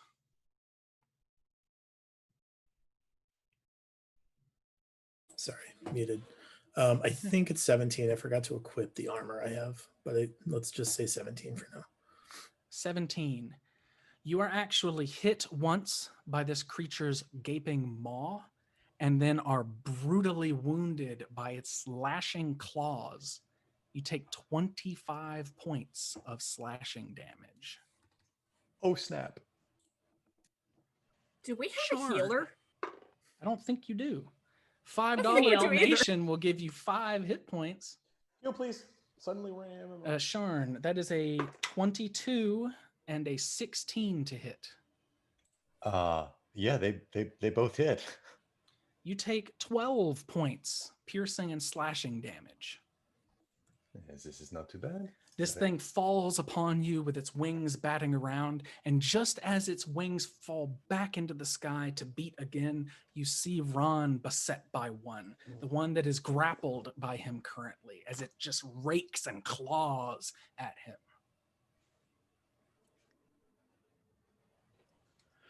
Kalamash, it is your turn, my avian friend. Okie dokie. The currently the folks that or the folks being gargoyles that have people in their clutches, are any of them in Fairy Fire currently? Yes. Okay. 4 of them. 4 of them. Perfect. So I still have like my backpack on, even though I was just breakdancing earlier, and there's a few of these large tubes that kind of hang into the side. Oh, that's a different type of party then. And I take one of the hoses and I snap like a small like switch on the side, and like out shuts this sphere, and I grab it and I fly up towards them. And I'm gonna go ahead and depending on what the first one does or how the first one handles it, I'm gonna go ahead and burn my first key point and do a flurry of blows. So essentially I'm gonna roll 4d20 and see what happens, okay? Sure. All right, here we go. I gotta beat a 15 if that's correct. So one's a 14, so 2 out of 4. So so essentially I'm just going to kind of like take the sphere and try to run it through. That's going to be without injuring the person, of course, just saying. But I'll go ahead and roll this real quick. I'll just give you the total damage if that's cool, unless you want it to be separate. Up to you. Sounds fine to me. Okie dokie. That's going to be a total of 17 points of I guess slashing damage, or bludgeoning or whatever. Piercing. Yep, piercing. Well, because one of the ones was one of the spears and one of the unarmed strikes. They don't have a proclivity towards piercing or bludgeoning or slashing. Okay, great. Are your attacks magical? I don't know. Let's see. You're muted, Katie. Guys, and yes, pause I know for a we're second. frozen. Okay. Yeah. They can still hear us. We're just frozen. Oh, okay, because Warbucks said pause for a second. Oh. Okay. Oh. That works perfectly. Yeah. Monks get magic weapons with their fists at level 8. Yeah, so I guess no. But assuming that this particular one is still up, I'm actually gonna go ahead and stunning strike it then.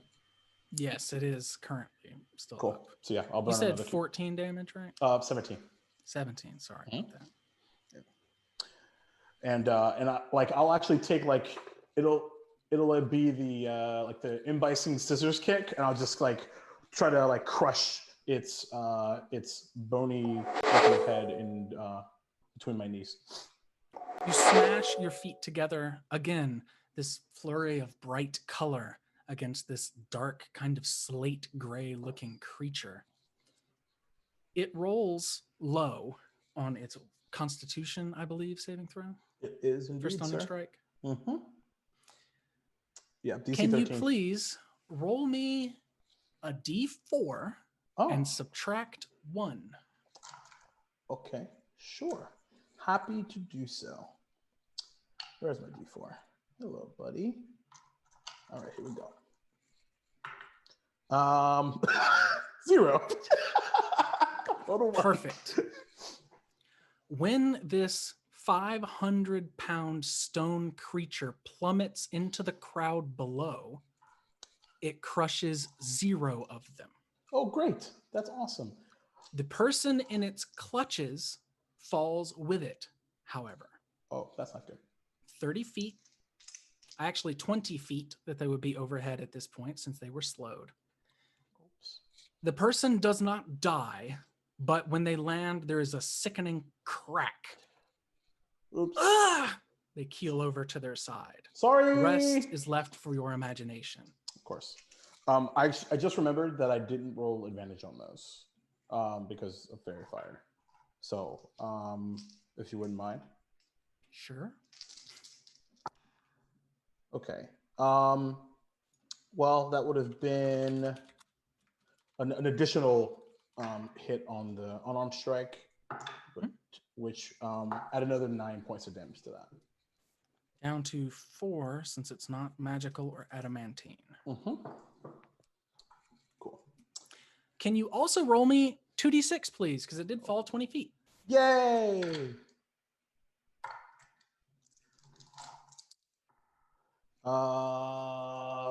3. All right. Smash! This creature hits the cobblestone street below it. People kind of scatter and dive out of the way momentarily. Evangeline, you see this carnage unfolding. Creatures in the sky, bright flashing lights, spectral chess pieces whirling, smashing into them, magic flaring in all directions. A person by you tries to spit fire on one of the creatures and is scooped up off of his feet. It's complete chaos. What do you do?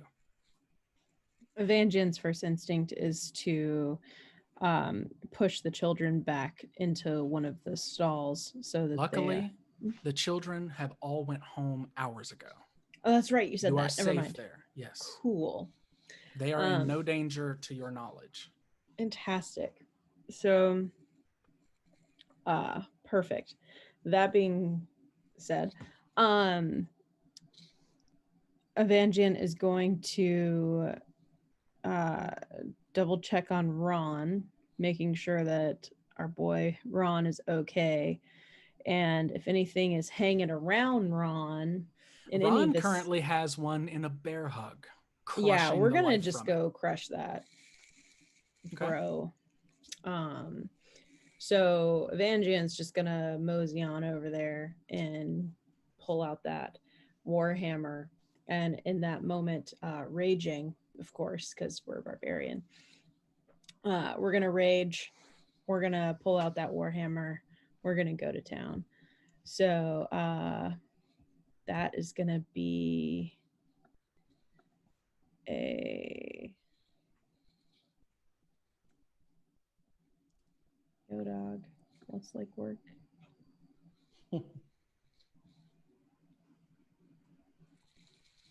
I'm gonna go with that's a 17 to hit. 17 hits, yes. And then that damage is be looking like 6 damage. Is That would the be damage magical? bludgeoning. No, it's not magical. Unfortunate. Sorry. You smash into this thing. Do you have another attack or just the one? Just the one. You smash into this thing with this warhammer, and Ron, you feel the shudder of this stone being smashed in the back. Its jaw is still snapping at you as you're trying to hold it off. Its claws still stuck inside of you. Your stomach feels wet and warm, and you know it's probably got you pretty good.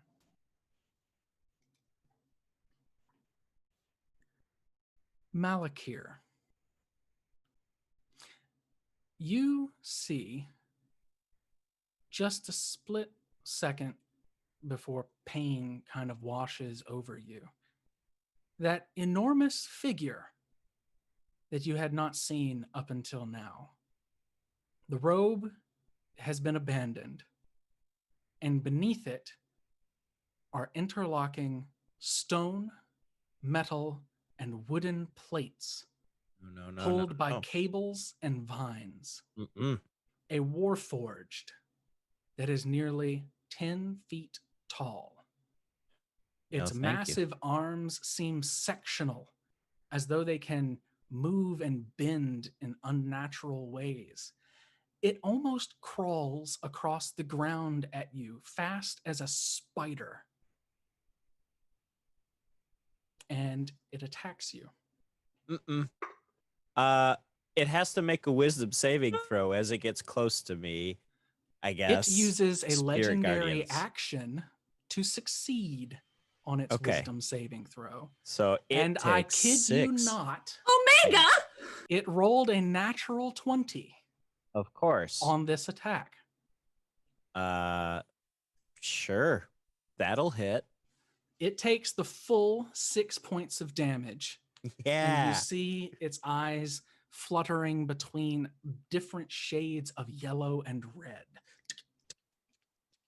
Almost like it's haywire or sparks, Thanks, CB. right? Can you make a Constitution saving throw to maintain concentration on your spirit guardians? I can and will. That's a 13 total. I don't think a 13 is going to do it, but we can consult the handbook. 10 or half, half the whichever is damage. greater. Can you make me a Constitution saving throw, please? A second save. Yes. Okay. This is just your first Constitution save. Aha. Oh, I'm sorry. This is against a poison. Aha. I failed that one. All right. Unless So your you take- DC is 4. It is not. It is Oh, 15. Damn. So you take 12 points of piercing much. damage, and you take 48 points of poison damage. What? One more again, please. Yeah. 60? 48 points Yeah. of poison damage and 12 points of piercing damage. Okay, cool. I'm down.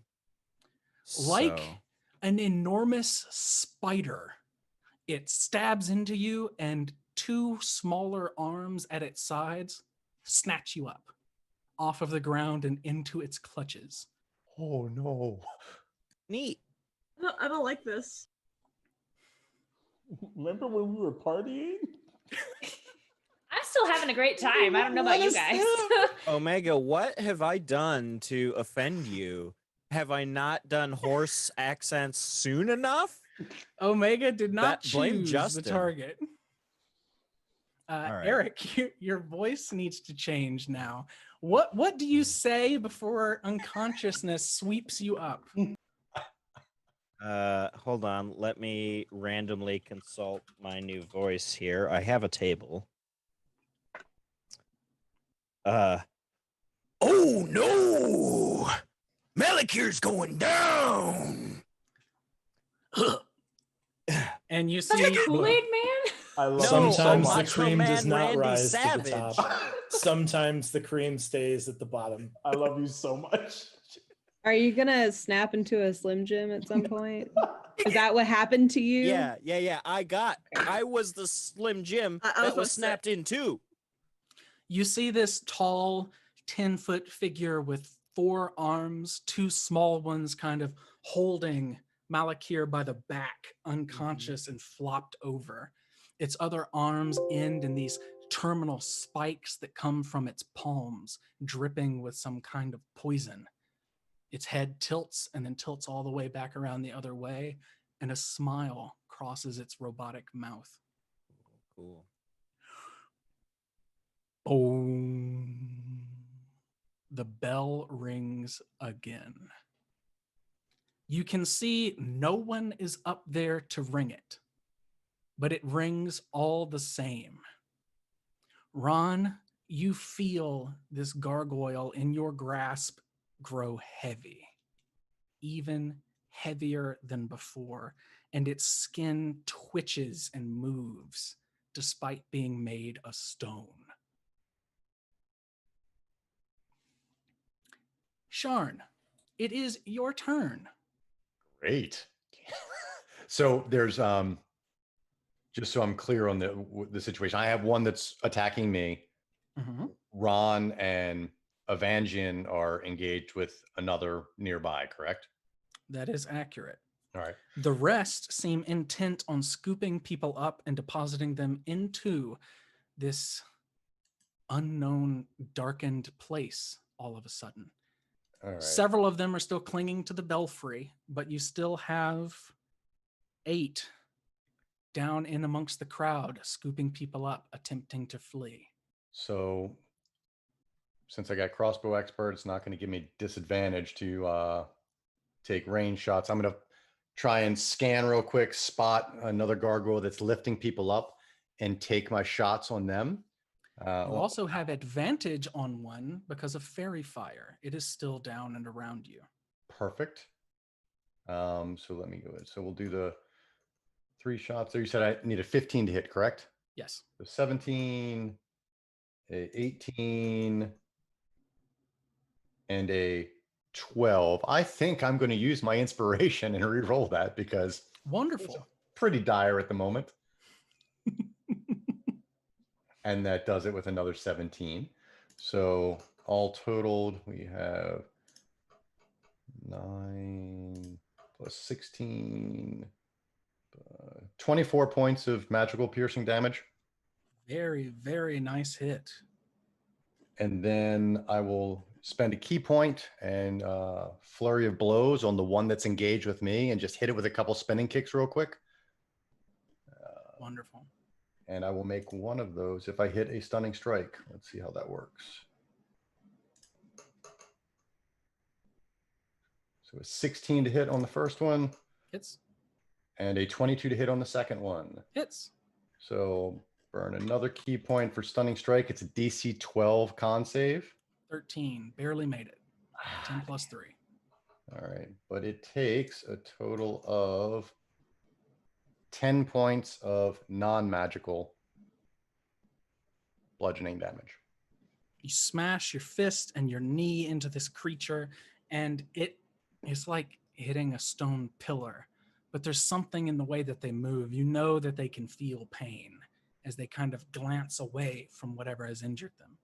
The other has 2 bolts in it from your shots, or was it 3?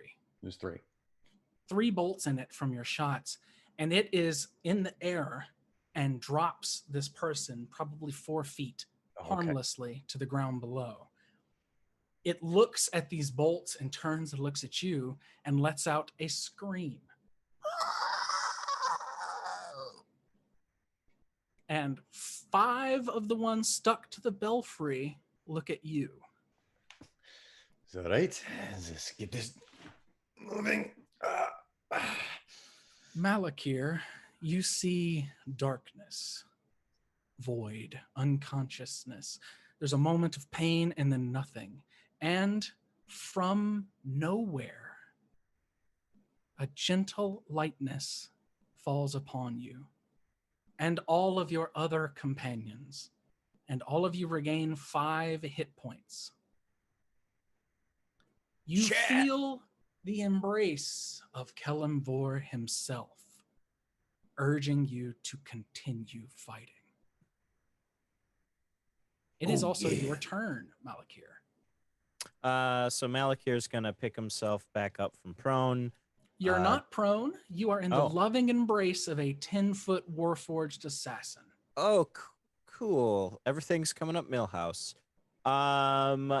Is this like a grapple situation that I can get out of, or Its what are we talking tiny about? little secondary arms are not hard to break free of. It's not grappling you. Just scooping you up to take you somewhere. Oh, no, sir or madam. I object. I would like to break free. You break free effortlessly. At the cost of an action, I assume? Nope. Oh, okay. Even better. I'm setting you up to succeed. Thanks. So that he can kill us Didn't later. feel like that earlier, but okay. Not my fault. Not my fault. I am going to... Who's hurt besides me? Ron is terribly injured. Yeah, Ron's not looking good. Even after the healing from donations? Yeah, you still I would think have so. taken 20 points of damage. So Yeah, that Okay. put a band-aid on a bullet wound. I don't know. Oh, wow. Cool. Man, there's a rock right next to me, and then there's also a hard place on the other side, and I'm just kind of stuck. I think what I'm gonna do is cast Sanctuary on myself as a bonus action, and just toe to toe with this guy.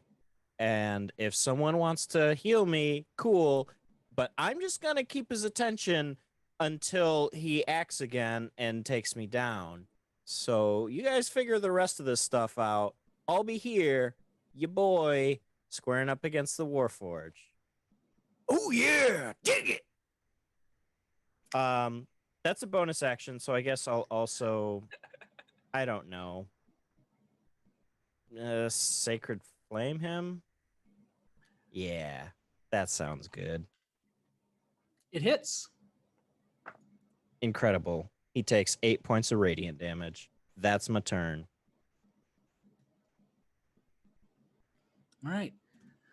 At the end of your turn, you summon this flame and have it lance out at this Warforged, blasts him in the chest and face. He reels away a little bit, but still seems pretty intent on you for the moment.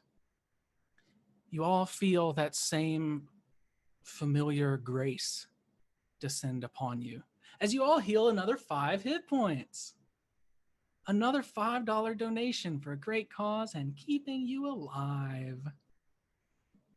2 great causes. See what I did there? I'm glad I made it $5 and not $10. They seem motivated for some reason. Ah! Cassie, you watch all of this unfurl. It's been a while since we've been here. There are currently 4 people hanging in the air, clutched maybe 3 or 4 feet from the ground by gargoyles about to fly with them. There are 5 perched on a belfry nearby who are turned and looking at Sharn. There's 1 grappling Ron who seems fairly injured. There's another flat on the ground. Your Aarakocra friend flying overhead. And there is 1 more that was grievously wounded who is trying to flutter away from everyone. Okay. So first, as a bonus action, I will be casting Healing Spirit. I'll put more of those details in the chat, so not chatting too much. But the short gist of it is an animal will appear suddenly in the crowd, and people near that animal get some healies. And as a special thank you to someone who I know is watching the stream right now, that animal is going to take the shape of a goose. They will know what that means. And then I shall look at the grievously injured one trying to fly away. And I shall shoot not 1, but 2 arrows at it. Because I can do that. I forgot I could do that. And is that one affected by the fairy fire? It is. Okay, so that one's advantaged. Even better. It is. Okay, first shot will be a 17. Does that hit? 17 hits. Okay. And second shot is a 17 on die, so it is well over Hits. 17. So it does a total of, maybe, if it works, 10 plus 8, so 18 piercing damage total. Is your crossbow magical? My lord is not. Mwah. The goose. Mwah. Literally probably what happened. You shut up. That's just heal. Let's be honest, it's a goose. It's hissing at you. As an Aarakocra, I'm offended. So the question is, where do you want this goose to appear? I would like it here wherever it can, in a position where it could get definitely Ron, And then if it's able to get Malachi, the lion, sorry, I'm spacing on the actual name, the lion, in his circle of goosiness. People are dancing because we have passed $21,000 Yep. raised Oh for my God. suicide awareness. 21,000 was when we all got Awesome. our max hit points, right? You know what? Everyone does get 21,000 hit points, and the assassin gets 21,000 damage to spread evenly to each of you, so they cancel each other out. But it's great. You didn't take that 21,000 damage. But it looks really cool. Oh yeah, yeah. There's this big flash of like purple energy, and then these little dins of gray energy protect you all. It's fantastic. Kalimvor's got us. Unfortunately, he apparently also has a Warforged. Yeah, basically. And speaking of Ron, you are being grappled by a gargoyle. No, you no, see, I have won all those checks. I am not being grappled by anything. I am you are grappled with the a gargoyle. bejesus out of a gargoyle. You see the Warforged head turns over and looks at you, and then it turns over and looks at Cassie, and then it turns over and looks at Riven, and then it turns back and looks at Malika. What do you do, Ron? So I forgot that one thing. I think when Evangeline hit the gargoyle with her hammer, it broke off part of its wing that I'm now using as a shield because I didn't have that added in my armor class. It's actually 19, not 17, because I have a shield. I don't know. I really want to grapple the Warforged. You know what? I'm going to let this gargoyle go and just charge the Warforged. You release the gargoyle, and when you turn and take a step forward, you step into the mighty, irrepressible, divine goose that is standing before you. Oh. And I believe you regain a d6 hit point. Ooh, 5. As I sprint through the goose spirit, I say, thanks, sorry I ate your friend. And then charge at the Warforged, and then yeah, I'm kind of bummed out about destroying such a cool contraption, but I'm pretty sure Qualsh had something to do with this, and nothing he does ends well. So I will attempt to strike it. That is a crit. That's cool. Nice. I'm gonna give it a big elbow in honor of the lion and the macho man.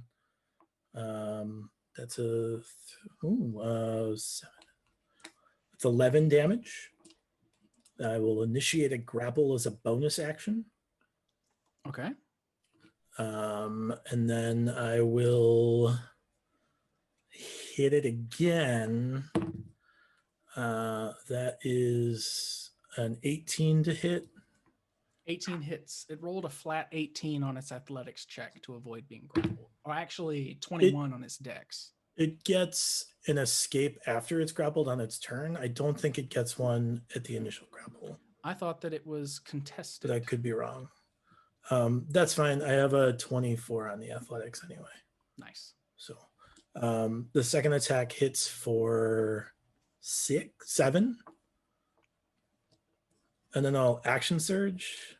Ooh. And as my action surge, I'd like to use my attack action to use my grappler feat and initiate a pin restraining the fella. Attack rolls against him are at advantage. He has disadvantage on attack rolls. I also have disadvantage on attack rolls, but am advantaged on things I grapple against. He has disadvantage on dex saves. His movement is 0. You know all the things. You've done this before. I have. I love grapplers. So he's restrained, and that is my turn. Very good. That brings us to Riven. You see Ron kind of hurl himself at this giant Warforged and pin it down to the ground with a series of smacks from this Warhammer as he does. How high is the bell tower? 30 feet. Perfection. Okay. I take a few steps back so that I can get the bell in my line of sight, and I cast heat metal on it. All right. The bell glows white At hot. 3rd level. It glows exceptionally, very, very white hot. Do the gargoyles seem bothered, and is it starting to burn through whatever is suspending it? It is suspended by an iron bracket. Okay, is it melting the bracket? We will see. Oh, okay. I see what you're doing. And bonus action, I'm going to look at Ron and say, yeah, get them big old beefy arms around that thing. You show it who's boss. And you get inspiration. Macho Man Randy Savage. Nice. You can also, I forgot, with it being Valor, you can also roll the inspiration and add it to your damage. Sounds good. Sounds good. The gargoyles, 1, 2, 3, 4. 4 of them currently have, 5 of them have people grappled. They fly 30 feet to the belfry and drop them inside. One of them smashes against the bell, and you hear this as part of them sears onto it as they fall down into the belfry. Yes? Were any of them up close and personal with me for me to get an attack of opportunity against them? No. There are currently 2 next to you and 1 under you. They have not moved yet. Okay. So those 5 have been deposited. There are currently 26 people inside the cathedral, banging on the giant iron doors. You hear. Is the mayor one of the people inside the building, or is he still He outside? is not. He got knocked outside of the building and is currently unconscious on the ground. The 5 that are up on the belfry swoop down and use their 60 feet of flight to all attack Riven. Oh. Oh dear. God. What is your armor class, Riven? Not high enough. Hang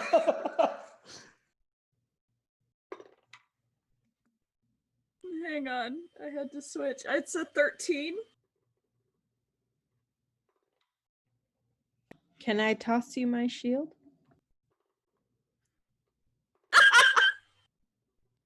That would be nice, but I don't think I can use it.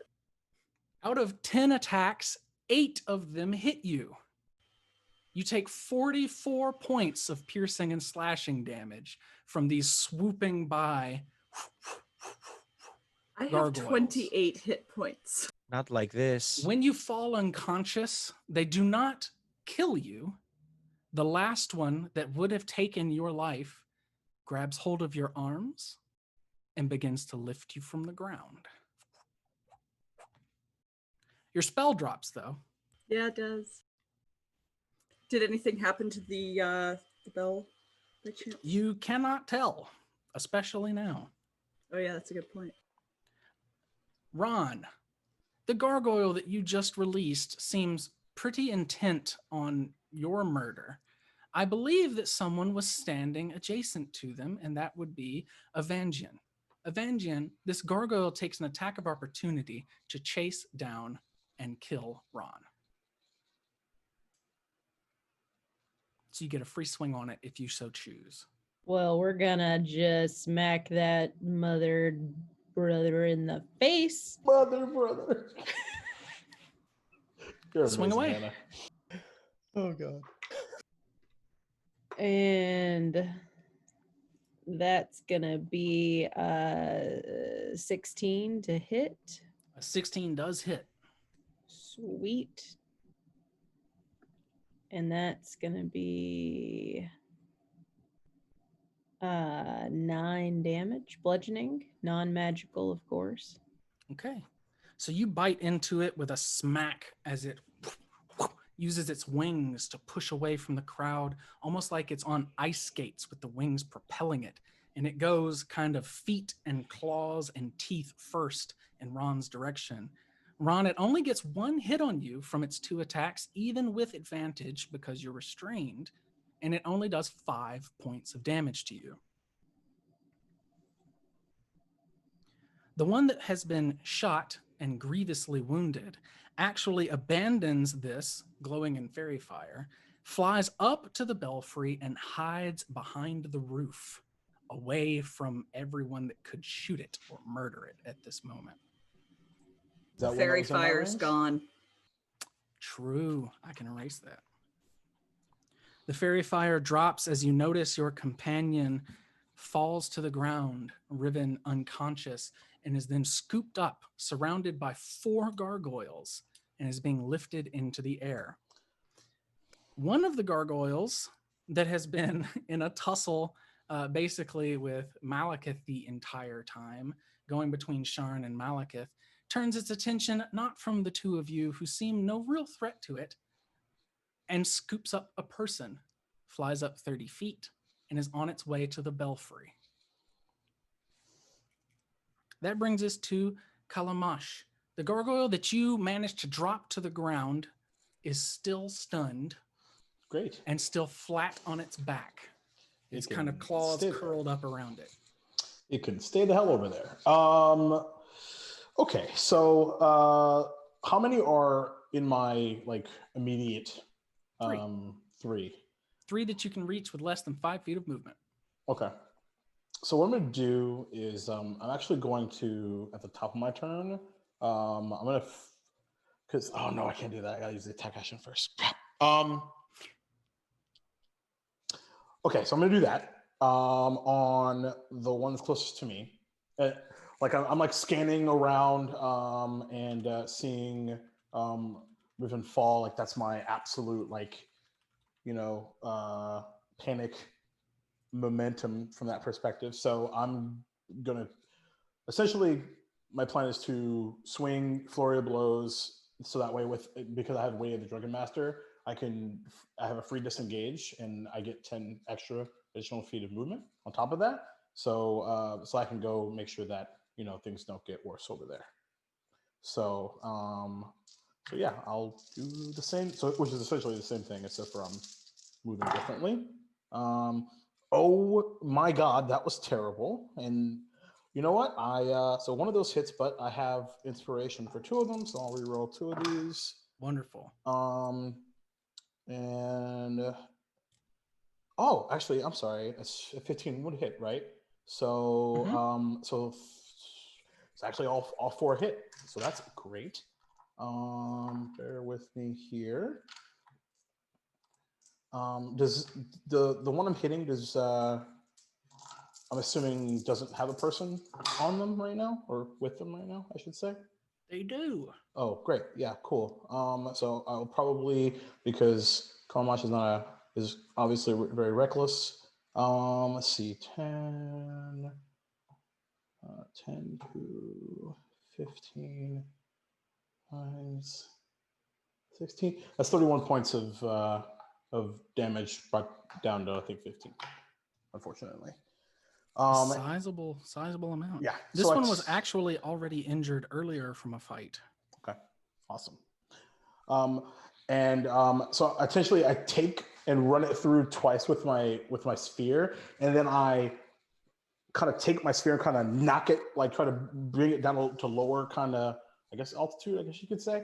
And I mushroom stomp. I kind of flip up and mushroom stomp the hell out of it, and then spin around and head towards where Riven is, and fly that way.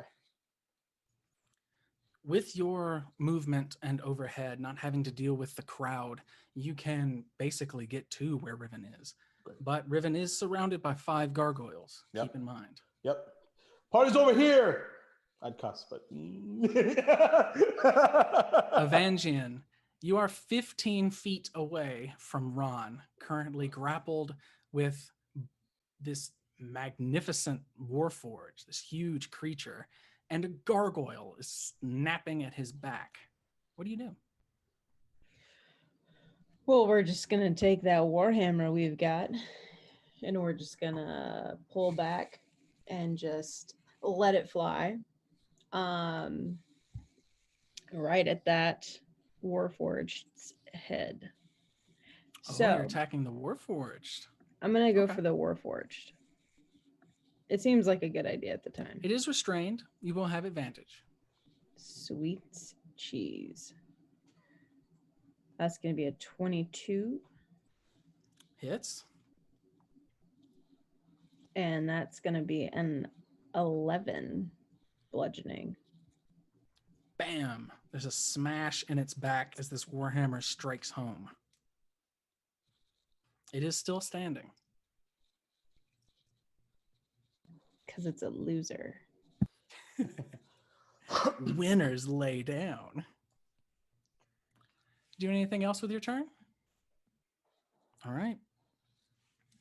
That brings us back to the top of the round. Ron, the Warforged that you are currently grappling swivels its head from one side to the other, pulls back its arm, and tries to stick you with it. It has disadvantage on the roll. Please tell me it made that sound too. No, it makes a Oh, sad. disadvantage will give it a 21 to hit. Can you please make me a Constitution saving throw, Ronald? Yeah. I have a con save of +5, 21.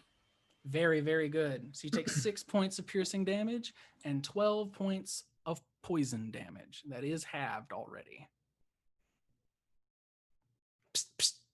And it says, "Let me go," psst, psst, when it's making these little attacks at you. It is then that all of you hear boom. The bell rings one more time. The gargoyles let everyone go. Yes, including Riven. And they, floating in the air or sitting on the ground behind you, Ron, turn their attention to the cathedral, where the 7 of you can see through the beautiful stained glass windows the room begin to fill with light. It is a dark, evil light. It saps through the glass. It almost feels like it's pulling at you, even from so far away. There's a flash of red, dark, stained, almost like ink. And all of the people banging on the windows, trying to reach through the iron grate, are gone. Standing in the center of the room, you see a creature, nearly 12 feet tall, made of flesh, a hulking golem that lets out a bestial roar that echoes up the bell tower, ringing from the bell itself and out into the world proper. The bell tilts to one side, far too far, hitting the stone and knocking some of it from the belfry onto the ceiling as it slides off the roof, covering everyone in tiled rubble. It swings the other way and falls. Falls 30 feet and smashes straight through the marble floor with a crack that could wake the dead. The doors open, blasted out by shards of marble. Whatever was holding them closed, gone. The windows shatter and splinter out into the night, covering everyone who's crawling for their lives in shards of glass. There is a hole as large as the bell in the floor of the cathedral, leading down down into somewhere or something that all of you can feel should not exist. Fluttering out from this open chasm inside of the cathedral are dozens of little mephits, little imps made of the elemental chaos, flying out through the broken windows and the open door out into the city and up into the air, scattering out into the countryside. The gargoyles, all with whatever movement that they have, begin to try and fly towards the cathedral. All of them that are injured, they seem to fall, just pieces of them flaking off until they into clouds of dust. Take an opportunity. But all of the gargoyles that had all of their faculties uninjured in this fight with you fly into the cathedral and down the hole, followed swiftly thereafter by the flesh golem holding this massive iron bell in one arm, and it leaps down into the hole.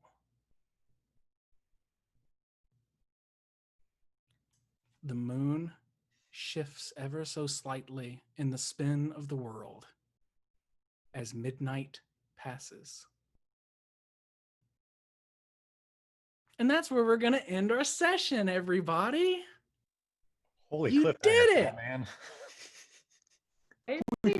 Exactly. We did what? Yeah. What, We had a good party. We had We a did, great man, what a party. rave. What a party.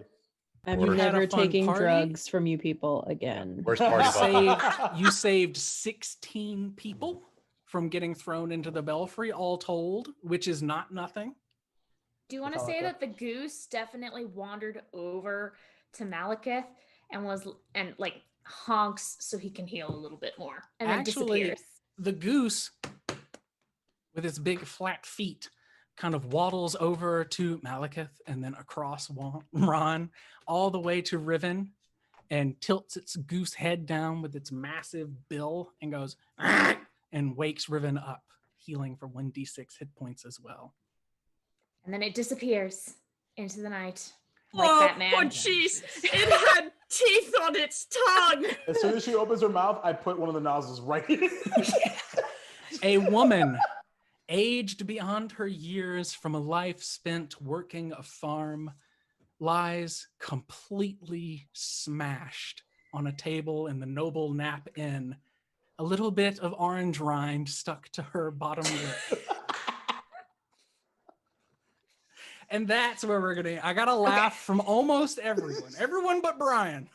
Brian didn't quite laugh; it was more of a chuckle. But yes, that's where we're gonna end our session tonight. Thank you all so much for donating. This is not meant to be an easy thing. You all played fantastically. I loved all of your characters, and you are all fantastic role players. I'm so glad that I got to run a game for you. Likewise, man. Thank you. Thank you for running. It was And all of you at incredible. home, Phenomenal. you passed $21,000 It's huge. raised for charity. Crazy. Wow. Love it. It's amazing. There's and there's a still whole nother day day left. right? Yeah.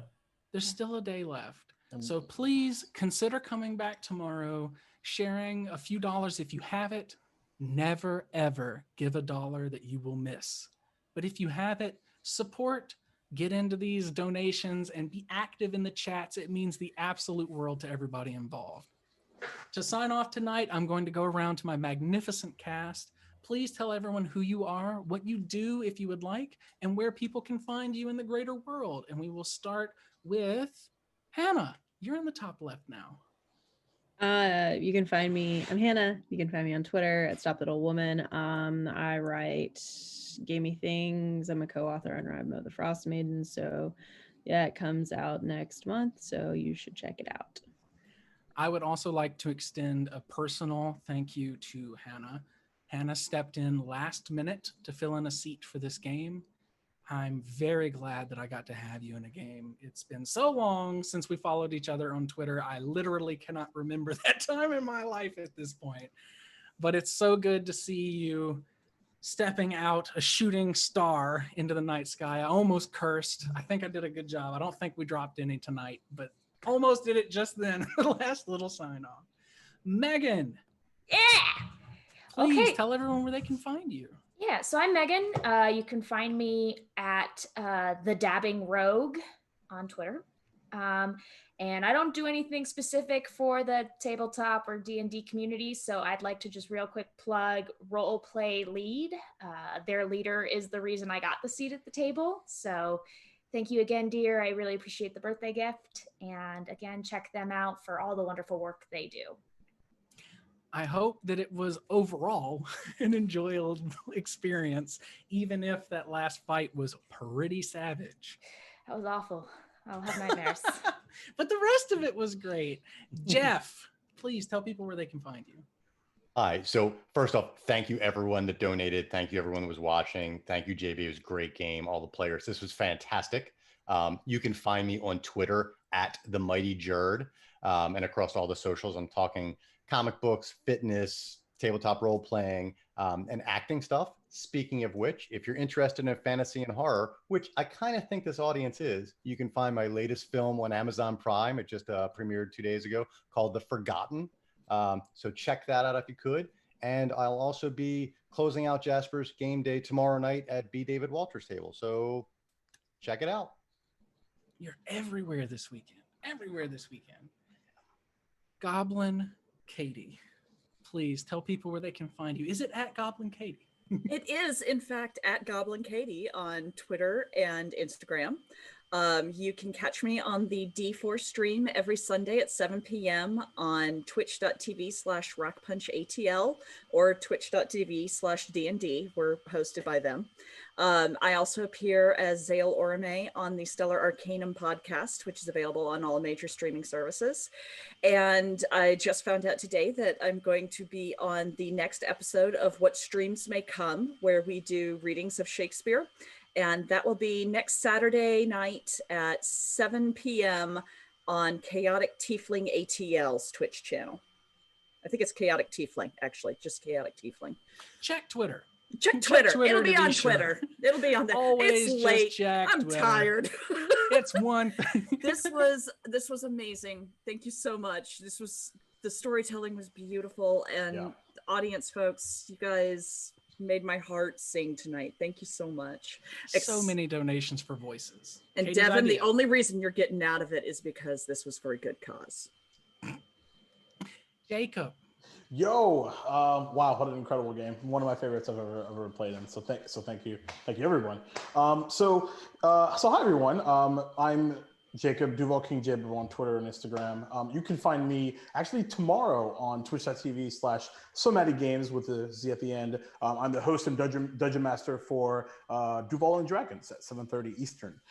Tuesday on twitch.tv/ThreadRaiders. I'm playing in a 5e game, Olabar, this crazy half-orc warrior, so check that out. And then next Saturday on twitch.tv/The Games Tavern is the second of 3 shots of a simply titled The Heist, which I'm the dungeon master for as well. So once again, oh my God, I can't wait to go to bed. But last and certainly not least, Wakanda Forever. Sincerely. Eric. Thank you guys so much. Eric J. Koistra, EJ Koiboy on Twitter, director of events for Jasper's Game Day. Everything that all of you folks out there did to get us past $21,000 so far, when our initial goal coming into it was 10K. You guys are incredible. Thank you so much. I am also the owner, founder, maestro extraordinaire of No Holds Barred, which is a West Michigan-based gaming convention company. This year was kind of weird, but hopefully soon we can get back into the swing of things. So darn you, COVID. I played like 5 or 6 games, and if you guys aren't sick of watching me, thank you for sticking it out. I'm in 2 more games tomorrow, so if you are sick of me, sorry, you're going to have to watch the other channels that I'm not on. But thank you, JB. Thank you, cast. You guys are all amazing. And Brian, close us out, man. Oh gosh, that's so much pressure.